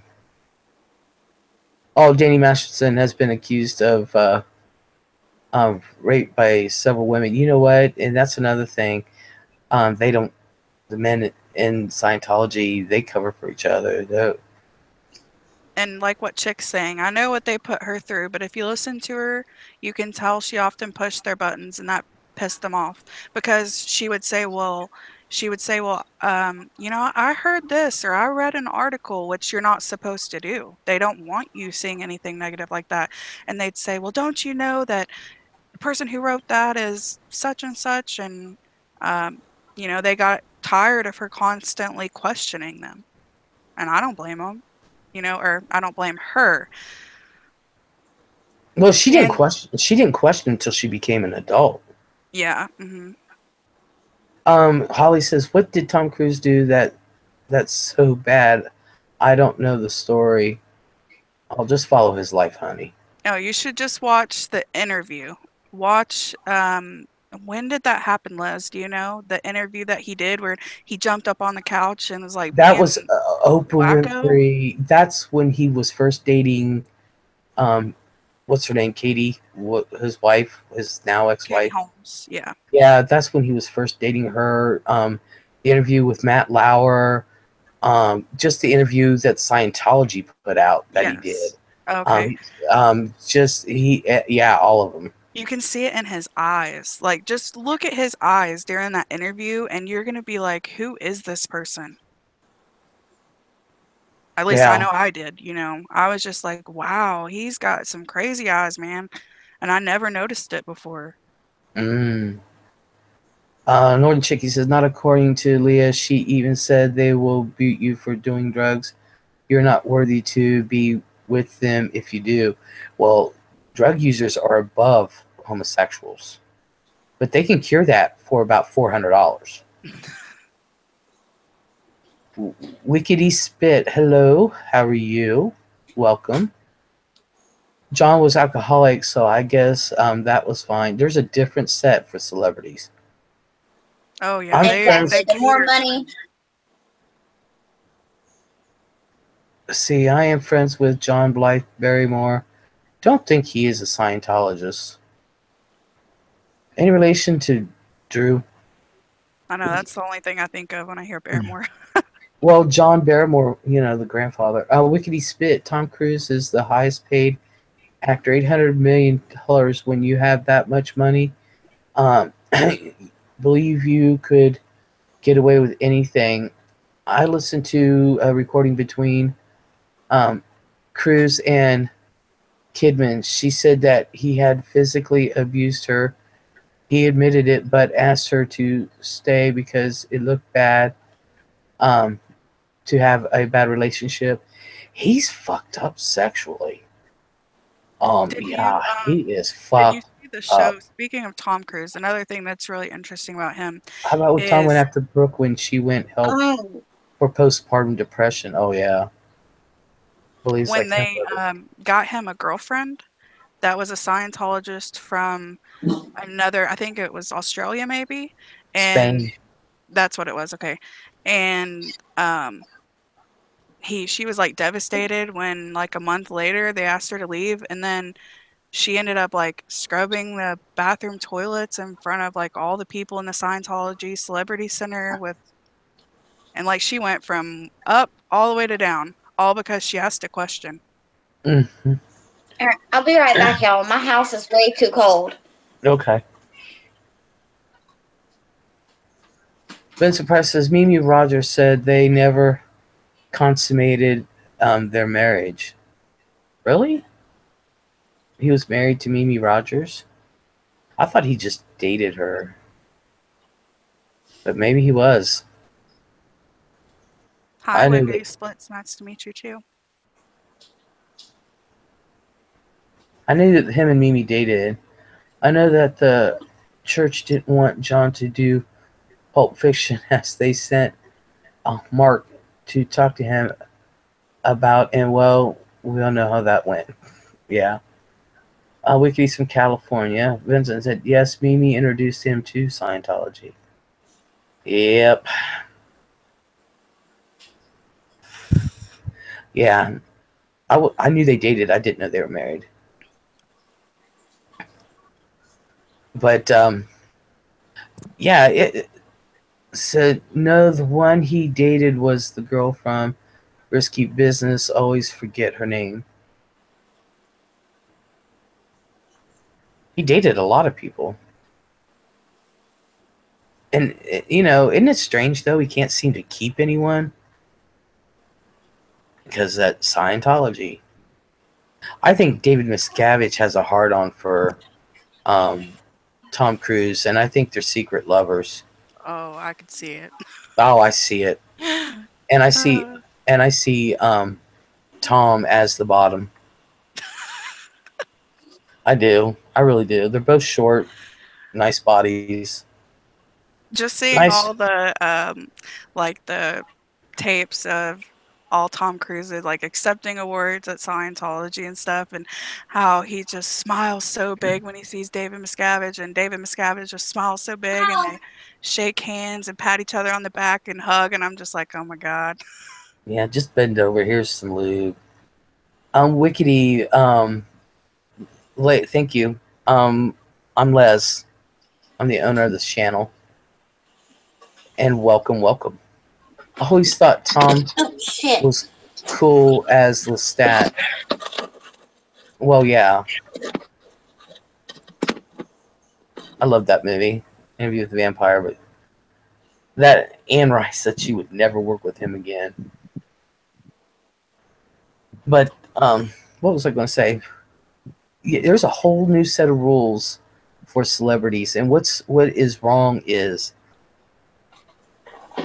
John Travolta knows what goes on behind the scenes. Tom Cruise knows what goes on behind the scenes, but there's a lot. Most of the stuff the celebrities are not aware of. Oh my God, Les, I was thinking the same thing. I subscribe, Les. Well, thank you, Wickedy. Just watch Tom Cruise on Oprah. What the fuck? Mm-hmm. Yeah. Crazy ass. Yeah, he really is. Like when he filmed his Mission Impossible 62, whatever number they're on. Right. Tom Cruise actually broke his ankle. Now, you don't think he got medical help, professional, real medical help? Everything and anything is for Tom. Oh, they've Everything. decked out his house. They said his garage is full of like the high tech electronics equipment. His cars, they've made them bulletproof, the darkest glass you can find. Everything, like they pay for all of his stuff. Yeah. And it's all Scientology people doing it, making Yep. 6 cents an hour up to 40 cents is what the guy said. Yeah, it's the I forgot what the people who work are called. Not the Sea Org, but the electronic people, because they have some of the smartest, people in technology and electronics and things like that are Scientologists, and it's crazy to me the power that they have just because it's crazy. Yes, that's true, Vincent. All of Cruise's and Travolta's staffs are members of the Sea Org. They work for pennies on the dollar. Mm-hmm. Jake, I swear. Well, Twerk Chicky says, I've never liked Tom Cruise. I wouldn't do him even with Jess's chewed up pickle. I'm going to get her one day. One day. Don't think we haven't forgotten about the pickle. Hey, I can't help it. I like juicy pickles. I bet you do. It just thinking about it makes my mouth drool, honestly. It's crazy.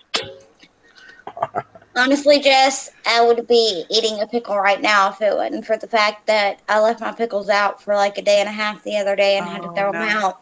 I can't do hot pickles. Well, they're in vinegar. You should just put them back in the fridge. I did, but then I got sick when I tried to eat one, so. Oh. Well, anyway, so there is a whole new set of rules for celebrities. In the Celebrity Center, they're really not informed of a lot, but they do know that John Travolta and Tom Cruise knows what's going on. Tom Cruise has set up, you have to smile around him. You cannot bitch, complain, or nothing. You have to call him sir. You have to dress him as sir. Anyone who does not comply with at least those two, they fear David Miscavige. I love you too, Chicky. And the sad thing is that they work for like 40 cents an hour, and they literally have to work like 16 hours a day. Mm-hmm. No, fuck that. Vincent Price says, Lisa says, Vincent Price heard John is very good to the people that work for him. And that is true. I heard that too, that he is good to them. Call the guy Pickle Smoocher. Oh my God. Gotta practice somehow. Oh my God. But Tom's an asshole. Yes, I've heard that as well. That he's not a nice guy. Mm-mm. Even before I knew that about him and Scientology, I've always thought Tom was an asshole. Yeah, well, he's got that better than thou attitude. And chick, I swear. I'm getting her. Are you sure it wasn't in here? And they were all referring to justice? Oh my God. Well, Tom's cocky like he is because of Scientology. Tom, I really truly believe, I don't think John Travolta believes in Scientology as much as he did.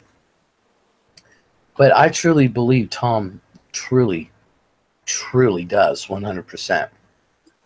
Oh, yeah, because it's 100%. Easy. For narcissists, Scientology is the best thing to believe in. because they're the chosen ones. Yeah. But he applies the principles of Scientology to his everyday life, which, like I said, there are people who left Scientology who still believe in Scientology. They believe in the teachings. They don't believe in the way the church goes about shit. No, but that's also saying that they believe in Buddhists and Luciferians, and I mean, because that's where most of their religion, like their beliefs, come from. It's not even, it's such a mixed basis of, mainly it's Luciferianism. It's believing in that, the thyself is what Luciferians believe in. So, That's I kind of mean, like Satanism, or Well, there's a that's where the difference. Church of Satanists. Satan. You guys, you got to understand there's a difference. L. Ron Hubbard didn't believe in Christ or the devil. He didn't believe in either one of them. Luciferians don't either. Neither do Luciferians and Satan, that's who they believe in. L. Ron Hubbard doesn't think either one of them ever existed, never will. I thought the Church of Satanism has publicly said many times they do not believe in God and they do not believe in the devil. No, I thought that too, but I got set straight the other day by my husband. That's Luciferianism. They believe in only believing in yourself. Yes. They came up with it through, it's weird, but they don't believe in God or the devil, and that's what a lot of people think they do.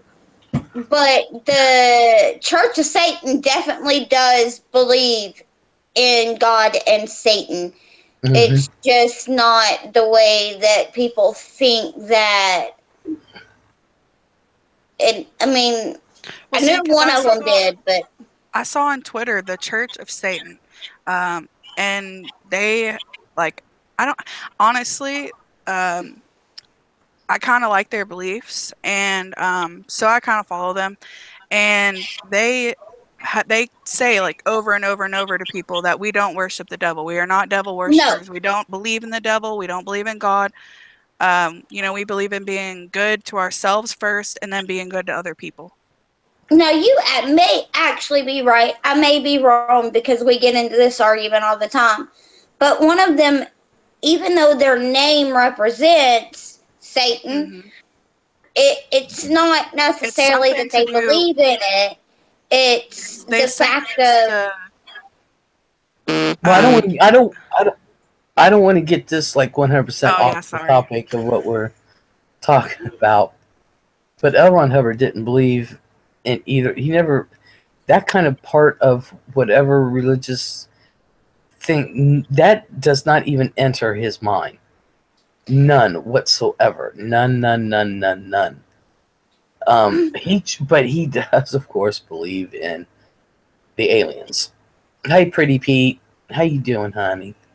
I think my point is he pulled from the good and bad of all religions that he felt pertained to what he thought. There's really nothing religious about it. It's all literally mental, as somebody said earlier, sci-fi bullshit. And that's all it is. It truly is. Honestly, to me, it's therapy. I mean, I go to therapy, and what they do is they're pulling out memories from the past, or memories that are holding your reactive mind back, or that are causing you pain today. And they're basically your therapist, the auditors are. And he's said before, no, they're not. You can't compare the two. That's, but it really is. It's therapy with a lie detector. Because he was trying to heal himself. I agree. And he knew he was sick. Like I said, after even writing all this shit, and how many years has Scientology been around, he was still asking the Navy for help, mental help. Yeah. So right there ought to tell you, no, Hubbard didn't have any religious beliefs. No, he had none. You have a good night, Wickety. Take care, hon. So if Scientologists knew that, they'd be like, okay. Spirit seekers, hello. So they would be just like when he died, and I think everybody has seen the show when on Leo, where David comes out and says, he left his body, he threw it away, and then kind of find out that Ron said you got like 21 years, then you can come back, for you to come back or whatever, blah, blah, blah. He's late on that. They call it discarding your body. Yeah, he threw his body away.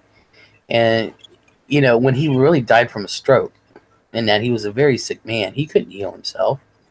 If the Scientologists knew that, then Scientology would just break down.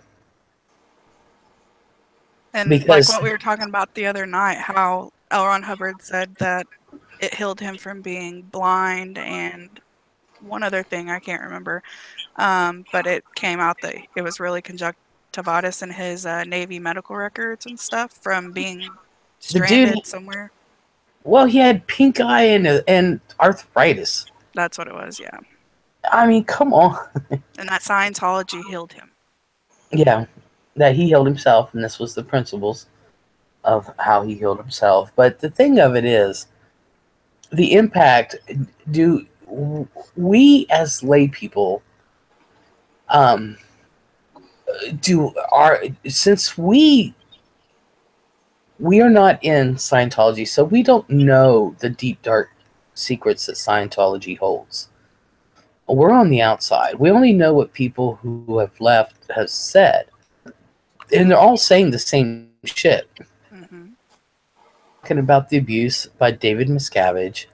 They're talking about the Xenu. Everybody in the world knows about Xenu now. So I don't know why it's still locked up in a fucking briefcase till you get. And not only that, we all know about Xenu, but none of us are dead. So yeah. How Scientologists still believe that, you can't share this information with anyone because you're dooming them to death. I mean, we're all gonna die. Vincent says at least he made it up to them with that dumb sci-fi movie. I missed what Lisa said. I didn't even see her name come up. There it is. Whoop. She says, I wonder how the church felt when he did the movie Ladder 49. Yeah. So we being on the outside, just listening to what they're saying and this and that. Now, we being who we are and are watching and watching the TV show, or who have read Dianetics, have heard of Dianetics and Scientology, what they're about, this and that. Now, do we, as people like us, do we have a responsibility to let people know that may not have heard about Scientology? Because y'all haven't. Well, Jess, you didn't hear about it until last year. No, I mean, I knew about it because, I live in North Texas. So when we go to Dallas, right along the way going south, on the right-hand side, there's this huge church with a huge cross on top. And it's literally the Church of Scientology. So, I mean, I've always known about it, but I didn't know that it was like, a cult. I had no idea. See, that's what I'm saying, is that you didn't know about it. Nope. Until then. And Twin, you haven't known about it for you've only known about it for 5 years. Initially, it was actually very innocent and healing, says Pretty Pete, but he was an abusive person and a narcissist before he started. His ego became massive and he went insane. Then shit got so weird. He was insane beforehand. Lisa Battlefield Earth. Yeah, I remember that one. Oh, you guys have been going for a while. Sorry for telling you everything you've probably already said. No, Pretty Pete, say what you want to say. Yeah, Don't worry it's about it. Exactly. But I mean, I've known about it, but I never really tried to research it because I didn't really think of it as a religion. And as you know, Liz, my passion is religion. And until the past 5 years, I really didn't think of it as a religion. So I didn't attempt to try and research it. And when I did, it was just everything was in circles. But as in letting people know about it, I have a hard time with that because I don't want to force my opinion on anybody, even though I think it is a cult. I don't want to force my thoughts on anybody else. Oh yeah, no, I I kinda don't. think the same thing, like, probably, like, warn people, be like, "Well, I've heard this about Scientology, so, I would do your own research." I would just tell them that, "Do your own research." Well, that's what I'm saying. I mean, do is it us? Do we have responsibilities, or just the people that have left? Well, I think maybe we all have a little bit of responsibility to kind of warn that if you are approached, do research before you list. If you're approached about it, do a little bit of research first, like Jess said. Make your opinion based on research, not by what they say.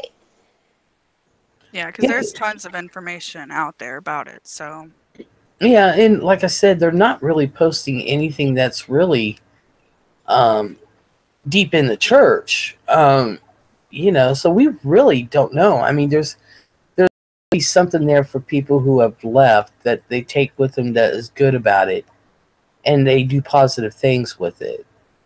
There Hell, I has there's, to can like, be tell they you, have something good. They have the courses, like, there's a course for how to deal with relationships, how to parent your children, it's like a bunch of how-tos, and it basically and people have said it actually does help. The how-to courses, like, about interpersonal relationships and how to deal with grief, and there's a lot of things I think that you do get a lot of good out of.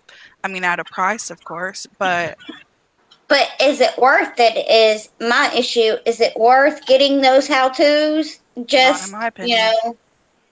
because then even if you decide you don't want nothing to do after those courses, they're going to hound you to a Yep. point that you want nothing. It's the insanity Signing of up it. You're signing up for a lifetime, in my opinion. mhm. So, but how can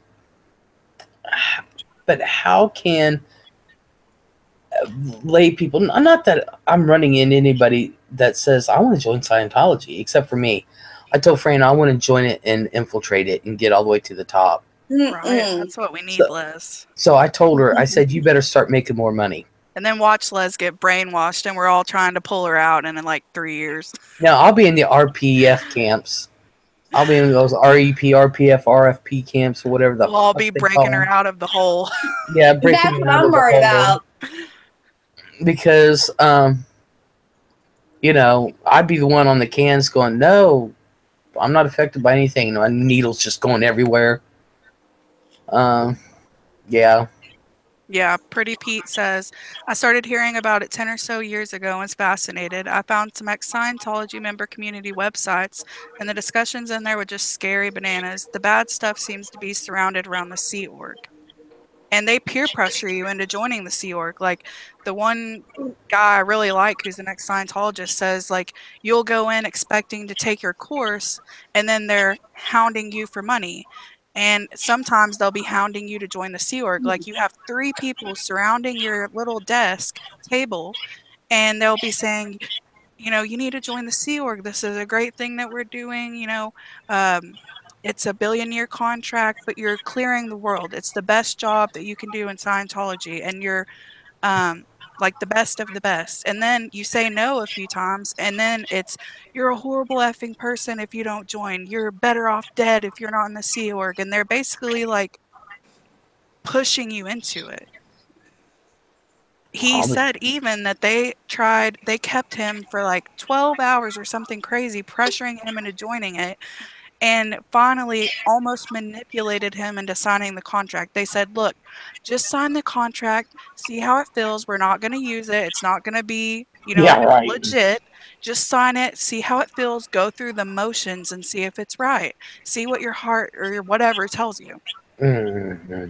So they almost manipulated him to do it after 12 hours of hounding him and telling him he's a horrible person, he's a worthless person for not joining, and then get nice on you after so long and say, You "Well, see, just sign it." I would love to be in that position because I look right at him. It's like, really? My dad used that on me all my life. Really? Can you not Amen. do better? Can you not Amen. do better than that? I'm a worthless person. Really? Please. Been there, done that, got the t-shirt, bitch. Thank you. I got me a burger and fries out of that one.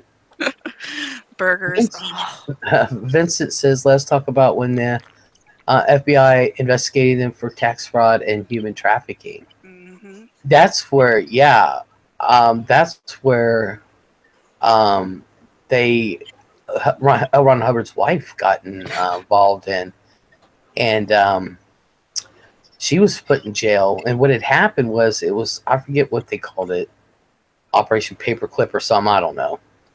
But what had happened was the FBI started investigating them because they did not have church status. They did not have church status then. No, it's because they had people that were working in the FBI office, Scientologists, and they were taking papers and official documents and taking them to the Scientology headquarters when they were leaving work, and they got caught. So what had happened was that the Scientologists planned this grandiose plan that they were going to take those papers and hide them or do whatever they wanted with them, and they got caught. Because they were trying to find ways around some kind of laws or something. Uh-huh. Oh, Chicky says they'd hook Les up to the cans and the damn box will start smoking, sparks shooting out of it. Hell yeah.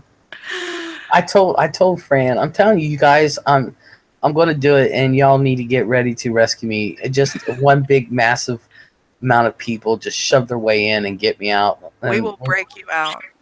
well, we got other people we got to break out too. You break me out, you got to break those out. The others. We'll take them Lisa, all. yeah, we'll take them all. Lisa says L. Ron Hubbard has lied about his medals from the Navy.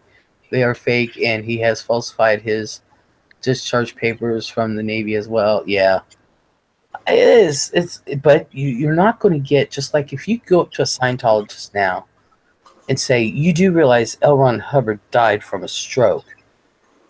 He didn't discard his body. They're going to be like, fuck you. Yeah, that's their Jesus, That would be like someone going up to a Christian and saying, that Jesus was never hung on a cross and he was never resurrected. Uh, I believe it says, looks like it's daytime where you're at, Les. No, it's night. I just have the light over the sink on in the kitchen and the lights on in here. No, she shines bright like a diamond. Shine bright like a diamond. I love Rihanna. Since we are already on, just how much do you know about the FLDS church? Oh, that's a whole nother night, y'all. That's a whole nother. Well, I figured we're already on, so. No, that's a whole nother night. We're on this topic tonight. That's a whole nother night because I'm going to go off on them motherfuckers. I'm the same way though. I like all facets of any type of religion, cult, organization. So. Okay, so are you saying that I will have to be the devil's advocate on that, Les? You're going to have to, because I will go off on some motherfucker telling me it's okay for a 67-year-old man to fuck a 12-year-old girl and have kids. Okay, see, I can't do that, but I'll try. Well, and that's what I was saying to Les last night. Like, I think it would be so interesting to have these kind of discussions, like, well, if she wants to, of course, it's her channel, but more often. I mean, because there's so much stuff that you can go through. Like, I'm really obsessed with the Amish. I think that is really freaking interesting. I can tell you about the Amish in the Mennonites here. Yeah, like, all of that is really interesting to me. I'm just like, people living lives and don't know about anything outside of those lives, like, not knowing anything. It's crazy to me. It's so fascinating. Hey, guess what? Little Northern Chickie says, "We will save you, Les. Guns blazing, pickles at the ready." Yes! Yes, Belia. Breaking Amish is my shit. But we Okay. definitely, I think at least once or twice a month, we definitely need to have conversations like this. Yeah, I think it'd be fun. It's interesting. Pretty Pete says, "LOL, I think if you go in and be held defiant, they'll just kick you out. You gotta attend for a while, join the Sea Org, then flip your bitch switch." I'm not joining the Sea Org. Fuck that. I am not gonna sit there and work for 40 cents an hour. And that's a billion-year contract. Her soul will be doomed. Uh-huh. They say Hubbard was through with his physical body and he elected um and was elevated to do better work in Yes. his astral body. Yeah, he had surpassed OT8. So he's apparently out there in space on another planet or something, just waiting to come back. He was supposed to have already been back like 10 years ago. Where are you And at? that's Dar says we are curious beings who like to learn more. Pretty Pete says, "Ooh, Les, tell us. Take us on an Amish tour." They are Yes. fucked up. I don't know about y'all's Amish, but the Amish here, they live up north of Utica, and they'll come to the bars and shit. Oh my god, You know what's they crazy are is so the street. I live like way out in the country in the boondocks, and I live on a dead end road. And so when I first moved here, there was like 3 or 4 Mennonite families that lived. Like my next door neighbor was literally a Mennonite. Like they wore the skirts, the homemade clothes, the bonnets, and everything. They wouldn't talk to you or talk to people. It's crazy. Yeah, but yeah. Mennonite is a little bit more forgiving than Amish, are they not? Yeah, they can have electricity. They can drive cars, but The Mennonites, they can wear different colored shirts and stuff. mhm. Amish is strictly black and white. And then Um, Amish, even with Amish, there's 2 separate. There's an old order Amish and yeah, you got the Orthodox and something else.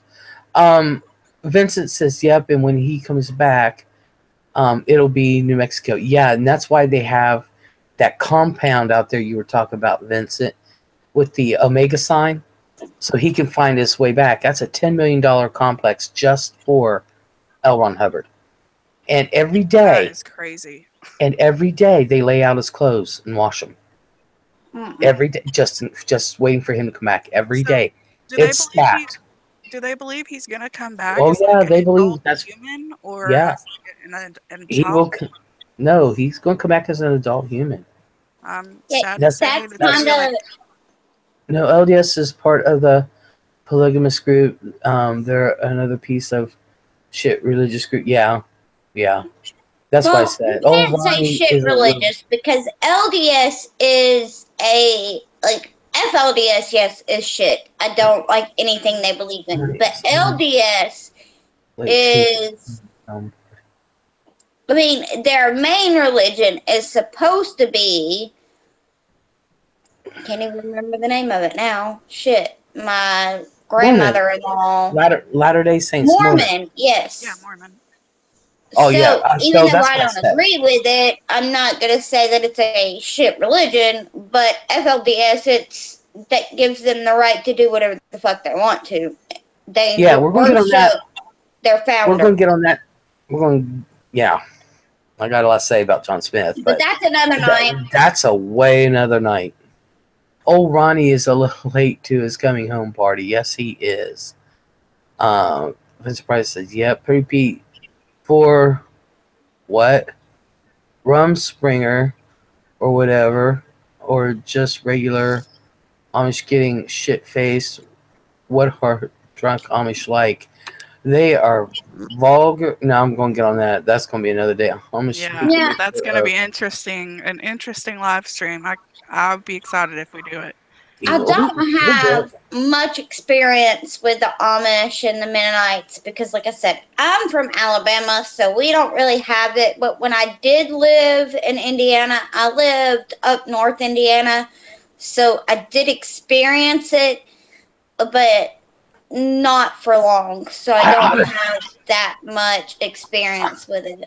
I literally ought to take the camera up to Amish country here and just show Yes. y'all, especially going to bars. I'll go up to Utica and go to the bars at night, and you'll just see. I'm like, really? Yeah, You I'd love gotta that be video. kidding me! But you can go up 21st Street because they mainly shop North 21st Street in Newark because that's where all the shops are. They don't really come to Heath, but they do go to Newark, which were sister cities. It only takes like 5 minutes. There you go. And it doesn't even take 5 minutes to get through the main road in town here. But anyway, you'll see their buggies, horse and buggies all over the place. I'll hold off. I've got a lot to say about Mormonism. Oh yeah, I got a lot to say about old John Smith and his. It's like my mom used to say. She said, "Well, somebody wanted to marry 15 women. Yep, let's make a religion out of it." You know what? The whole Mormon and John Smith thing. Every time I think of it, I think of South Park and the episode where their song with John Smith is Oh "Dum the Dum God. Dum Dum." Mm-hmm. See, and on that episode, whenever we do the LDS, FLDS, I could play devil's advocate on the LDS side because Oh, um, good, because I'm going to go at you. yeah, okay, because I actually do like a lot of people who are Mormon. Oh, FLDS is completely different. I don't agree with anything that they do, but but still, the LDS. Now I'm going to wait for that night.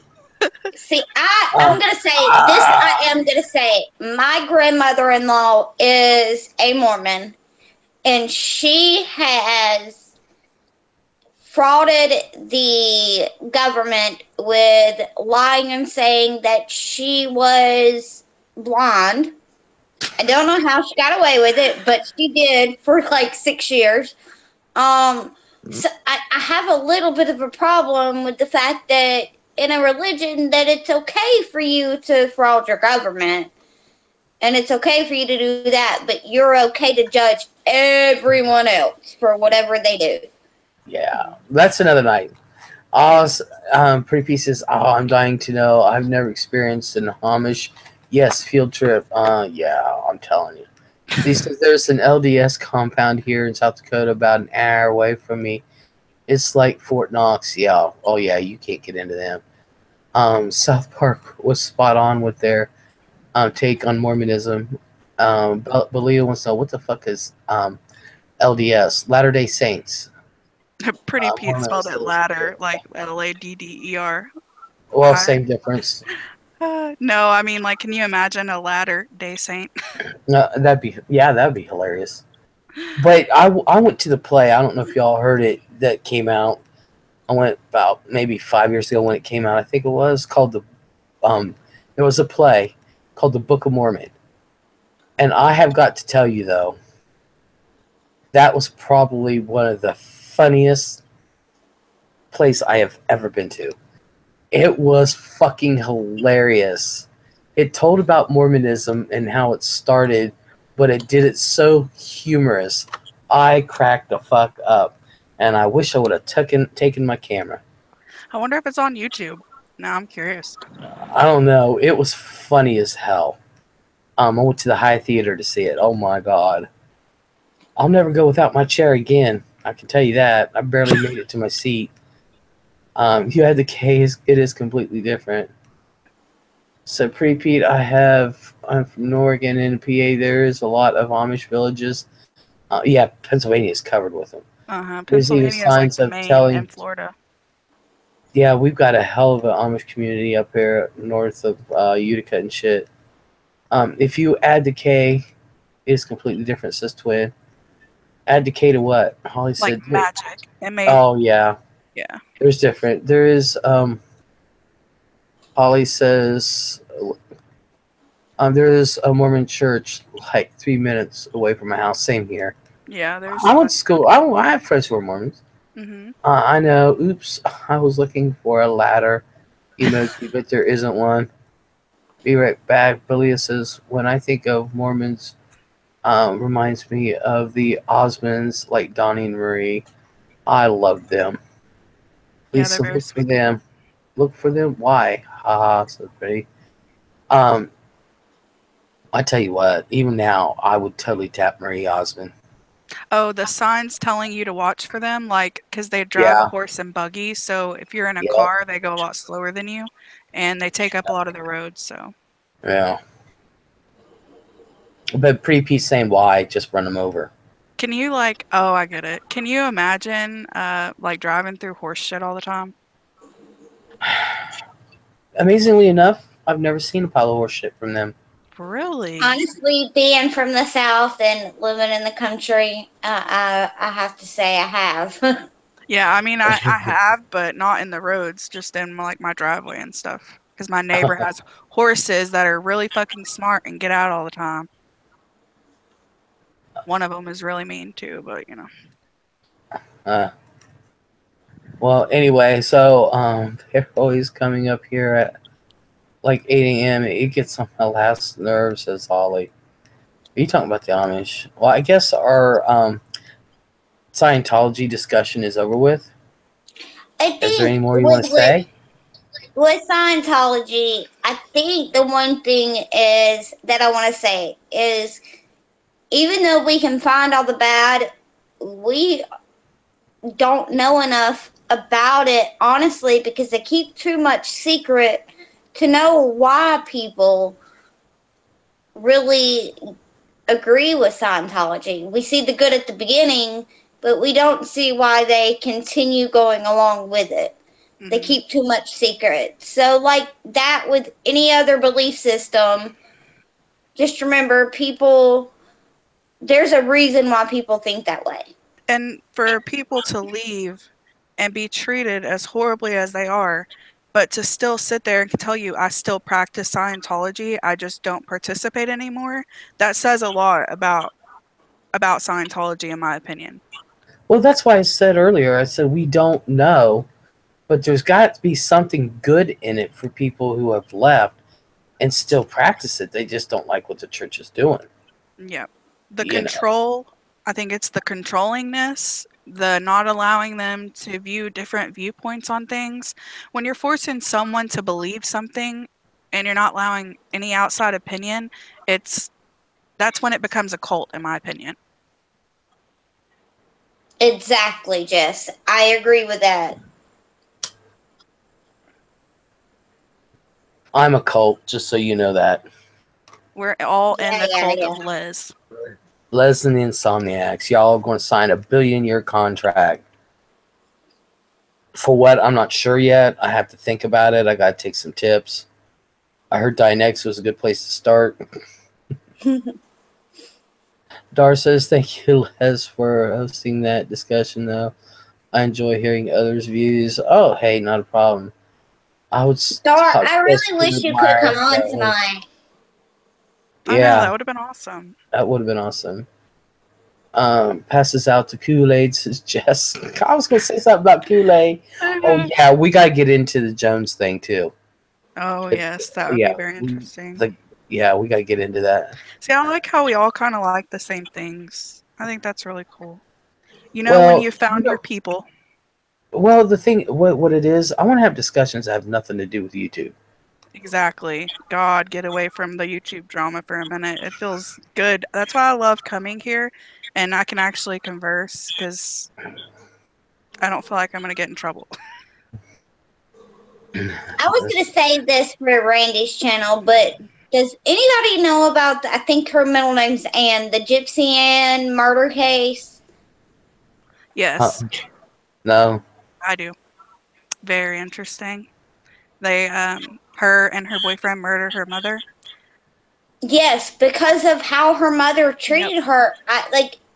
Thinking about things like that is what has kind of like pulled me into getting into groups because we can all talk about it without having to fight like some of the drama shit does. We can talk about it and understand each other's point of view.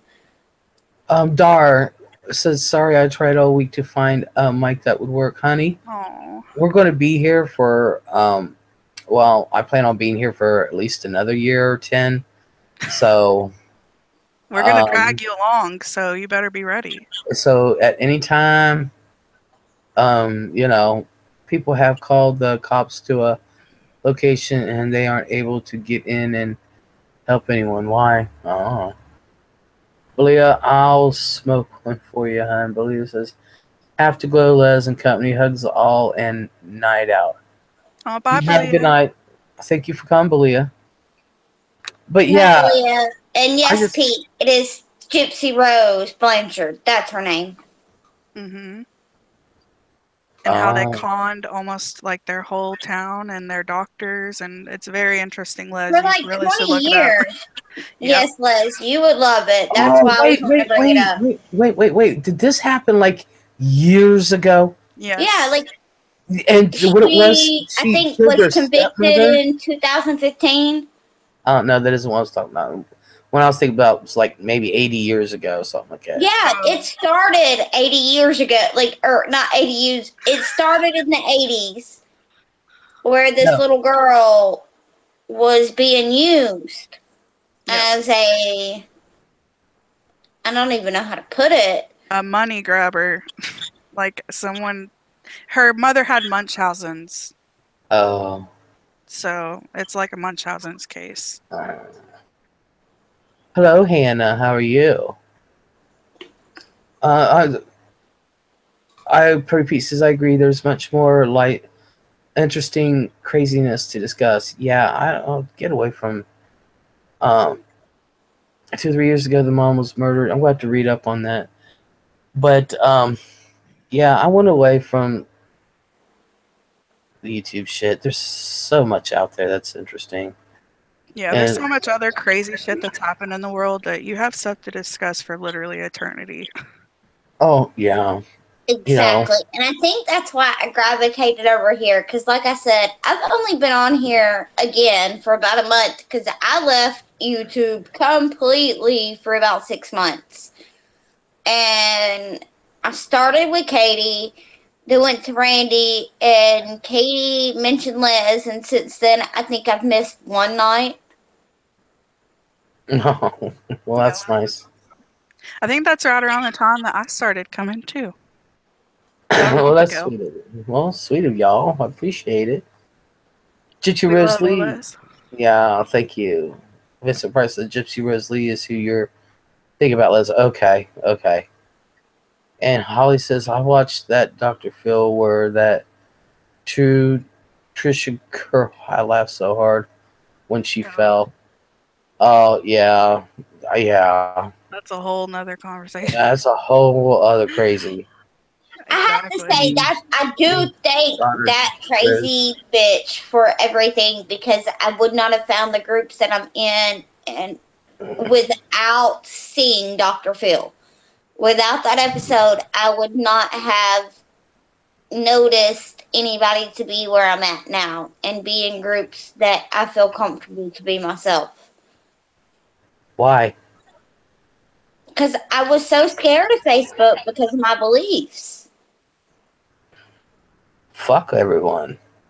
Look, I have my beliefs and people have left because of it. People come because of it. Then they left because of it. People come and go. You know, just stay straight through.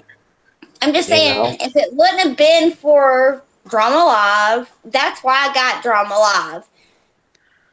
And coming here, like now, Les, you know what I believe in. You know my abilities, you know everything that kind of kept me away. And now I have gained the confidence mainly because of you and your channel and your followers. I am able to, this is actually the first that I've been on video with anybody to see me. Awesome. Another virgin. So. What? No, I just said that's amazing. That's how I kind of felt. Like I never really talked anywhere else because I've been on YouTube for a year. You know, I've been following things for a long time, and I just never felt comfortable enough to talk anywhere. And when I did, I kind of felt like I was being annoying, or you know, this was the first place I really felt accepted. So I'll always. Exactly. Well, So you thank get you for it, saying Jess. that. It's the first place you feel that nobody's going to judge you for what you think or what you look like or how you feel. Because Les accepts everyone for who they are. Exactly. Oh, that's true. Hey, I do that. Foxy. Hey, Foxy, Foxy. I'll never go, Les, says Holly. Well, thank you, hon. You will one day. Right? I have a ton to say about that, too, says Pretty Pete. Yeah, even in real life, I accept you for who you are until you treat me like shit. Yep, me too. And then it's like, and then, I'm like everyone else. Some days I've just had enough. Shit, let's be honest. That's why I ain't got no real life friends. I'm just saying. Oh, well, I have real life friends, but Well, I mean, I I do, have but yeah. not like. I have one true real life friend, Yeah, I'm and really. because I don't play with people who want to pretend, and they don't even come around as much as I can. I talk to more people out of this chat than I do my real life friends. Mm. Same. And plus, with my anxiety and like especially social anxiety, like I don't like to leave my house a lot. So, your friends that you did have, once something like happens in your life, and like me, it just all of a sudden happened, came out of nowhere, nothing happened, anything. Could not leave my house. Every time I did, I felt like I was going to die. And so for so long, your friends get tired of it. They're like, well, you don't ever want to go do anything. You don't ever want to hang out. And, that's how I lost a lot of the friends that I did have. Oh wow, Jess, you kind of sound like me because I have been diagnosed as borderline agoraphobic. Um, I haven't been diagnosed, but only with, anxiety, general anxiety disorder. And then I was diagnosed with major depression disorder. Then I was diagnosed as bipolar. So it keeps changing. And I can't remember who it was. Was it you, Les, that told me it takes 7 years to get a true diagnosis? When I wasn't me. It was someone else, and I can't remember maybe it who was was. Candace. But I can't but remember. I've But but I have heard that before. You oh my know. Because gosh, Chicky. I leave my house once a month and I have to leave no matter what. Every 3 months, I have to go to court. So I refuse to leave my house unless it's like absolutely necessary. Because with my anxiety, my main trigger is a car. I so I'm not allowed to drive. I'm not allowed to do certain things, which has caused a lot of problems in my life, obviously. But that's when they said, well, I say I'm diagnosed, but the same person who diagnosed me with borderline agoraphobic, I can walk anywhere. So I don't agree with that. They also diagnosed my father-in-law's ex with DID, and I know she don't have it, so it's kind of like the same thing. Mental health is interesting. Hello, Irish Marie. Uh, Lisa TT, to be clear, says Vincent. Lisa, one of my closest friends came from YouTube. Look, well, no, Fran didn't come from YouTube, but she came from online. Yep, Pogo days. Yeah, the Pogo days. Pogo. Pogo. I love Pogo even now. Me too. Oh, I don't play as much as I used to, but I wish Pogo still did free bingo, because I miss my bingo. I like to pop it. I liked Where a you bunch of them. You said y'all met playing dominoes? Is that what you said, or Yeah, we poker? met. No, it was Domino's. Okay, that's what it was. We met playing Domino's. No, Hannah. Candace isn't here. I texted her and let her know and everything. But she's probably out of it. She's been in a funk, but she was doing pretty good earlier today.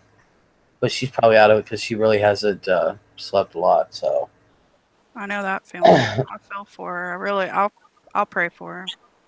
yeah, but she got some good news, and I wanted her on tonight And she said, no, I'll tell him another night, Les. You're having your discussion. I said, trust me, Candace, you know how my chats go. They go in 15 different directions. That's why we love you. Yeah. I hope she got her job that she's been talking about.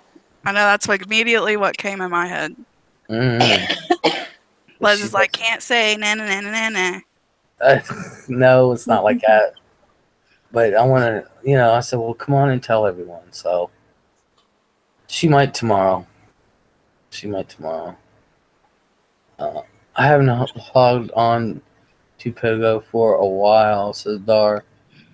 My man likes to tease me and say he is taking my keys away from me, and I tell him, oh yes, force me to stay home and not go anywhere.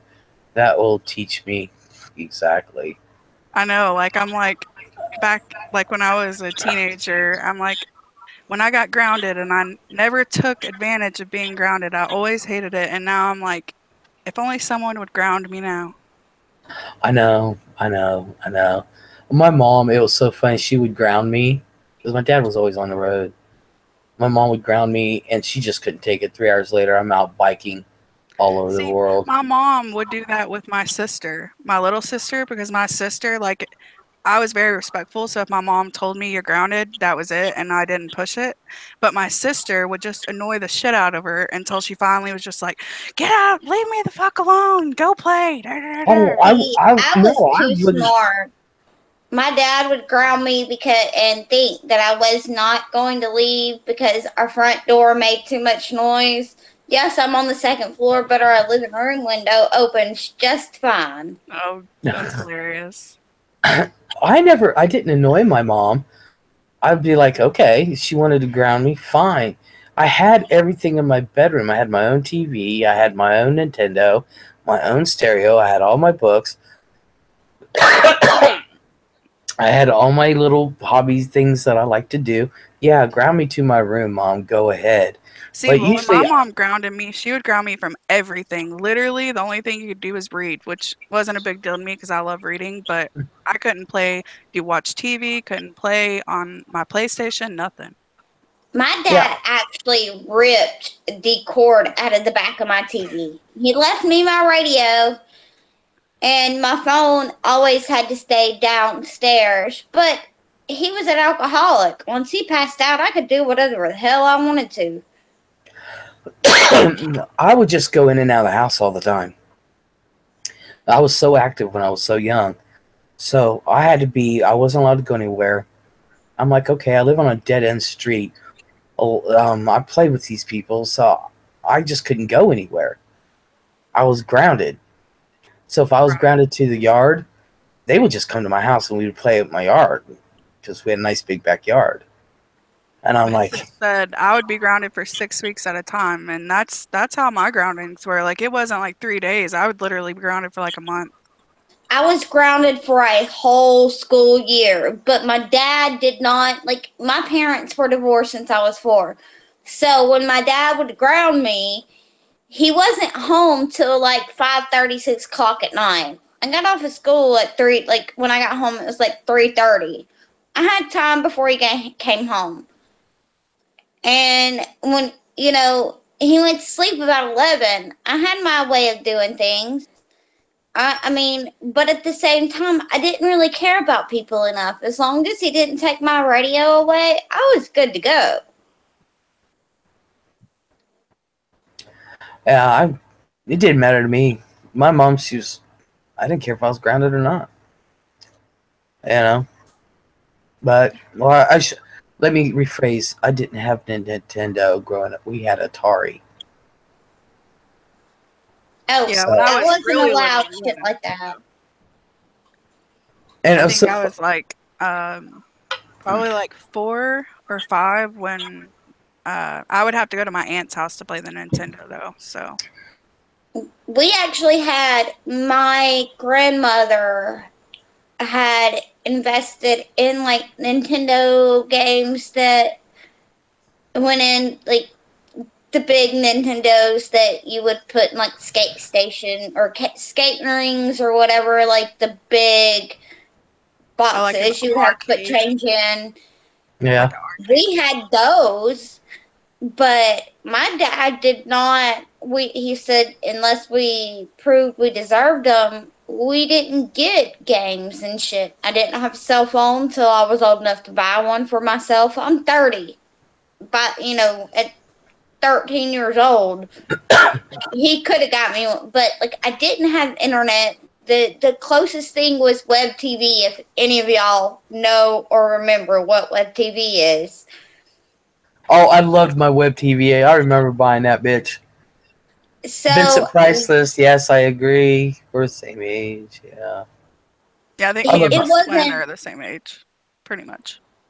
Yeah, I'm 30. I'll be 30. Like, God, it makes me feel so old because my oldest will be 11 in January. So, and she doesn't get why I don't do what all these other parents do and let her get on the internet or let her. She's like, Mommy, you got computers. I said, yeah, and I paid a lot for those damn things. And you ain't getting on it. You're not messing it up. I'm not getting you a cell phone. I didn't get one. And you have to deserve it. And at 11, you don't deserve it. And I think honestly though, Shit. we're better for it. Not having the internet when we were growing up, not having, like social media when we were that young. Like I I Exactly. I let my kids play on the internet because like my husband's family is all very computer, like that's like literally their job and their life. So it's hard to tell my son that he can't get on the computer, but social media, uh-uh. She's allowed on my phone, but she's not allowed to touch the computer that I spent almost 3 grand on. It's just not gonna happen. She's 11. At 11, I didn't know what being inside playing was like. You had to be outside. Yep, Oh It yeah. didn't We. matter how cold it was. or hot. I'd be out Oh please. playing If in 110 degrees riding my bike around the neighborhood with my friends. my mom wouldn't let us out if it was over like 95. Yeah, my mama Oh no, like get out there we and were house. like kicked outside. Like it was Yep. like by the fucking boot of your foot, We weren't heel of your allowed to foot. come We were in. gone. Yeah, we were not Look, allowed to come in. hey, I wanted to go out. I didn't give a shit. And when it was, of course, when I grew up, really did have winters with like 18,000 feet of snow. My ass was out playing in it. Mom's like, no, you can't go out. And I'd be like bitching because I'm like, but we were, well, Cheryl, not so much, but I was a totally outdoor kid. Me too. I was very sporty. Like all of my best friends, three of them that lived like in my neighborhood, they were all boys. Like I was like the tomboy. Same here. But see, I was not. I was the. See, now I'm more like the tomboy type. As I got older, but younger, I was a very girly girl, and to have to stay outside was a big deal for me. But my parents didn't care. It was get dirty. You can get a bath. Well, Little Northern Chick, he said we didn't have Atari, but we had Pong. Oh, I remember when Pong came out. I was like just hitting double digits. I think it was 10 or something when that came out. Or a little younger than that. I mean, I think 7, 8, something like that when Pong came out. Pretty Pete says, for real. Kids are so superficial and boring now. They really are. Right. And Little Northern Chickie says, chase that little damn pixel ball for hours. Exactly. I grew up in Dallas. We played in heat over 100 degrees. Well, and Um, Vincent, I grew up in North Texas. Like if you didn't play, like Les said she couldn't play outside, it was like 95 degrees or over. Like you wouldn't be able to play outside like 6 months of the year. That would suck. well, yeah, See, and well, my mom would eventually let me go out because I would bitch so much. I was literally the outdoor kid. Me too. I took my showers at night, so I got fucking filthy during the day. I didn't care. I mean, we had our Me bath time, neither. and then even after bath time, my ass didn't relax for shit. I was allowed to go outside as long as I was on concrete. I was not allowed to get dirty. I had to stay in the yard. So I'm like, okay. So what we did was, I'm like, I put a blanket outside, and this is how I started going outside stargazing. Put a blanket outside, and I'm like, I'm not on the ground, Mom. I'm not in the grass. I got a blanket. And that's how I started stargazing. And back then, they didn't have the street lights and shit they do now. And, you know, it light everything. Everything was the old-fashioned where the dome came down under, so the light went straight down instead of everywhere. Right, yeah. So you could actually see the stars. So you can actually take a regular pair of binoculars and look at the stars. You would love being out at my house, Les. Oh, I'm sure I would, because I love astrology. Well, where I live now, you can't see shit because my house is in the middle of the yard with trees everywhere. But as a child, I loved being outside because, like I said, where I live in the South, you can pretty much see the stars anywhere you go. But being a girl, I think the reason why I got girly is because even though my hair looks all straight and wonderful now, it's because my husband was sick last night. So I thought, okay, I'll fix myself up tonight, make him feel better, but he came home sick. My hair is a frizzy mess. So I was not the softball player. I played boys sports. I was only girly because of my hair. I didn't want my hair to be washed, so I would do everything I could not to get it dirty. But I used to, like, that was my thing. But going outside and seeing the stars, I think that's kind of what caused me to believe the way that I do, is because night is my time. Well, anytime's my time. See, and like Vincent, Liberty said, oh, sorry, go ahead. I was going to say, Vincent, oh my God, we had a Merlin. Cheryl had one, I had one. I loved Merlin. I was the shit. I remember when this little handheld games came out, and that was like super technology, like that football one with the little lines that go up and down. You just make a line go across the screen. I loved it. I loved all that shit. See, and Liberty says, we were out running around and hanging at the river. Now the people hanging out at the river are doing hardcore drugs. Things just aren't as safe for kids to be running around anymore. And that's the thing, like, honestly, even in my small town, if I lived in town still where my kids could go run around and play, I don't even know if I would let them. And that's what's so hard, is to think how bad things have gotten in that short period of time. Because Jess, you and I are about the same age. Mm-hmm. And to think, since we were kids, the difference. Yeah, it's changed so much. I mean, between us and our parents, there wasn't that big of a difference. But all of a sudden, there is a huge difference. Yeah, and it's crazy. Like, when did it change, you know? Like, hello, Megan. It's crazy. It changed in the late 90s when computers... Can't say much because, I mean, when I was a late teenager, I was one of the biggest potheads there was. I'm not going to lie and say I wasn't. I took amphetamines. I did not take meth. I took amphetamines. The pill, the ADHD pill, I did not know what they were. I thought they were just a prescribed pill I could take that gave me energy. Like now, Adderall? my cousin, yes, Adderall. Okay. I want to say hello to Amber and John Homestead. Hi. But I didn't, welcome back, Megan. Wait, I got to pay attention to the chat real quick. Welcome back, Megan.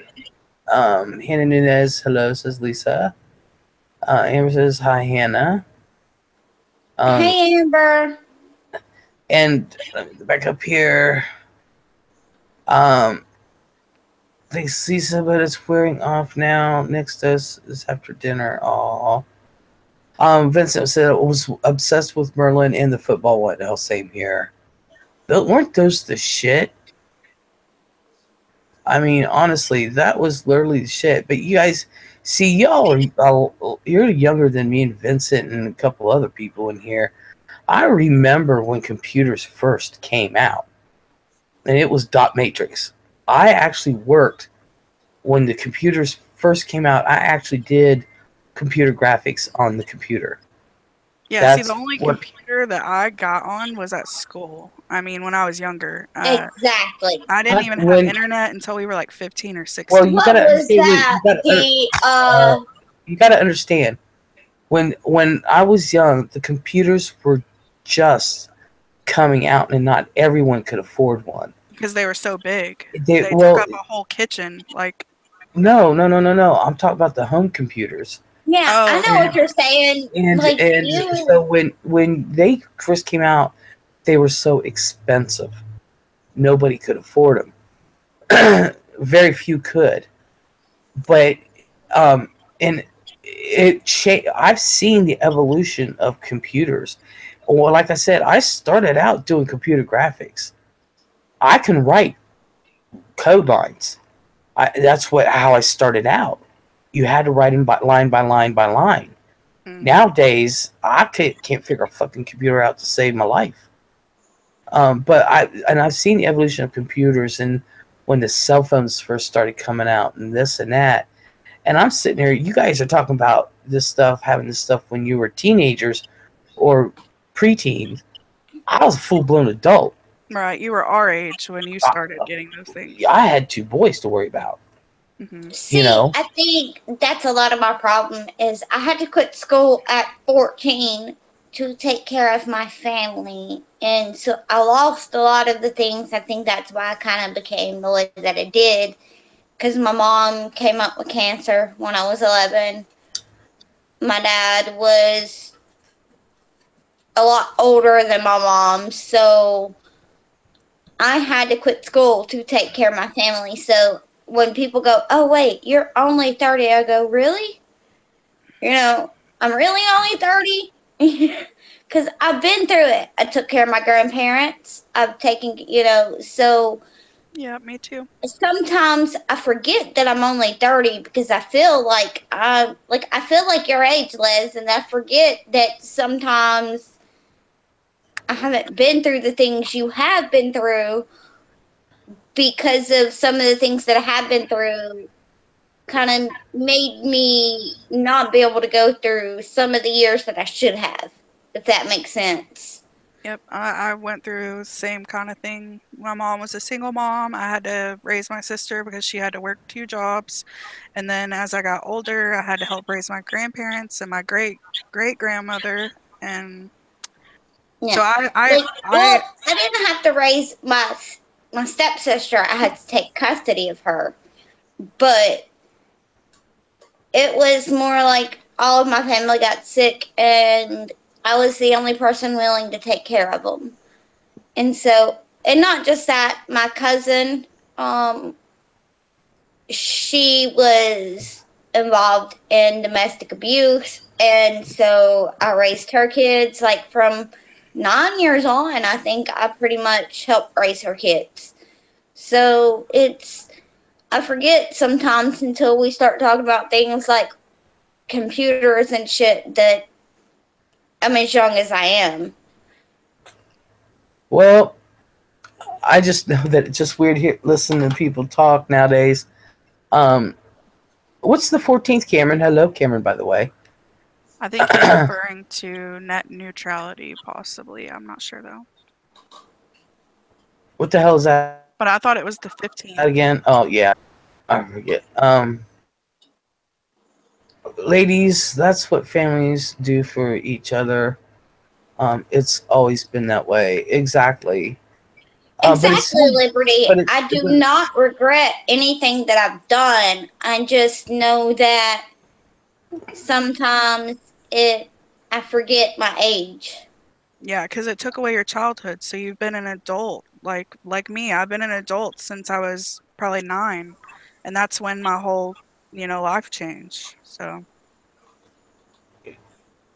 Yeah, but I just thought it's so weird for me to listen to younger ones, 30, 20-some, talk about cell phones and having them at 9, and I'm sitting there thinking, I remember when them big honking things came out, and they were this fucking big.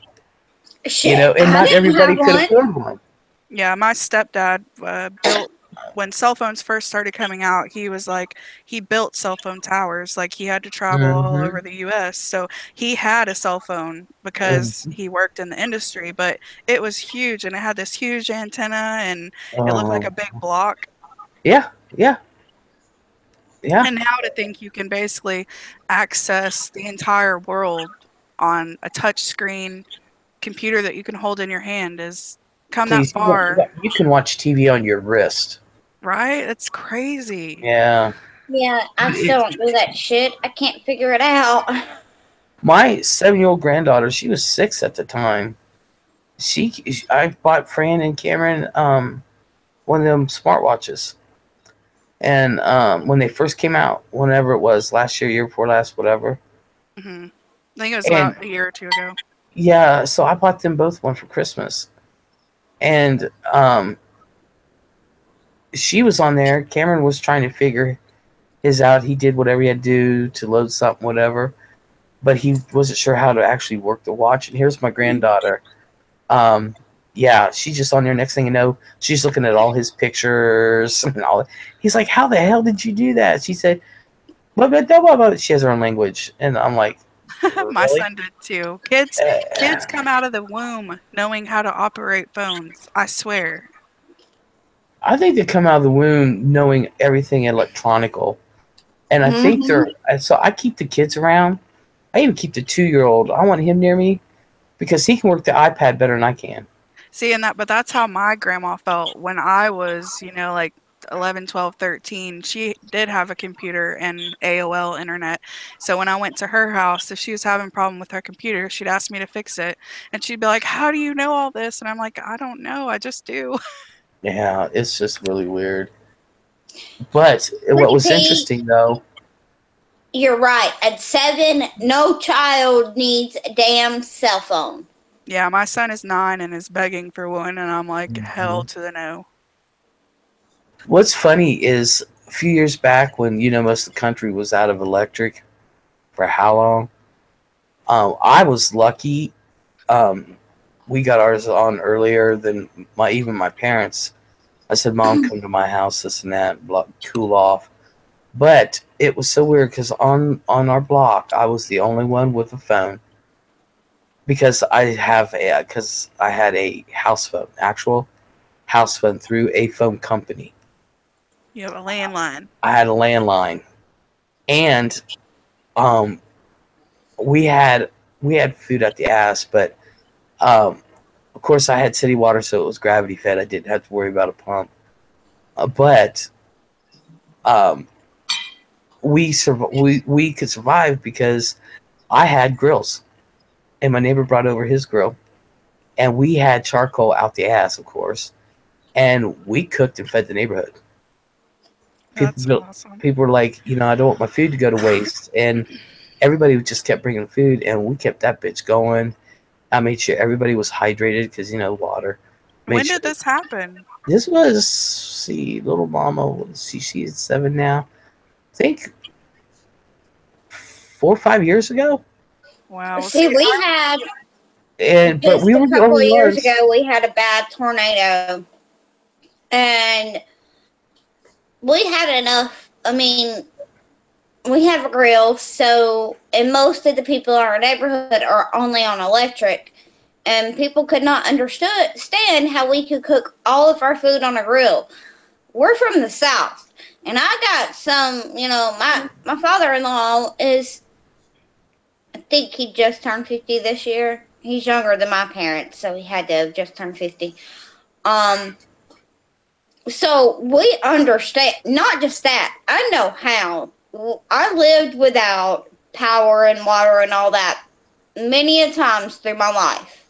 You got a grill, you can damn cook. And see, and this is what I was telling them. This was the point I was getting to. All their technology was failing them because their cell phones were dying. They couldn't travel because the gas stations weren't working. Nobody had ice. I was like, well, the water comes out of the tap cold. At least you got fucking water. Exactly. But I made Kool-Aid.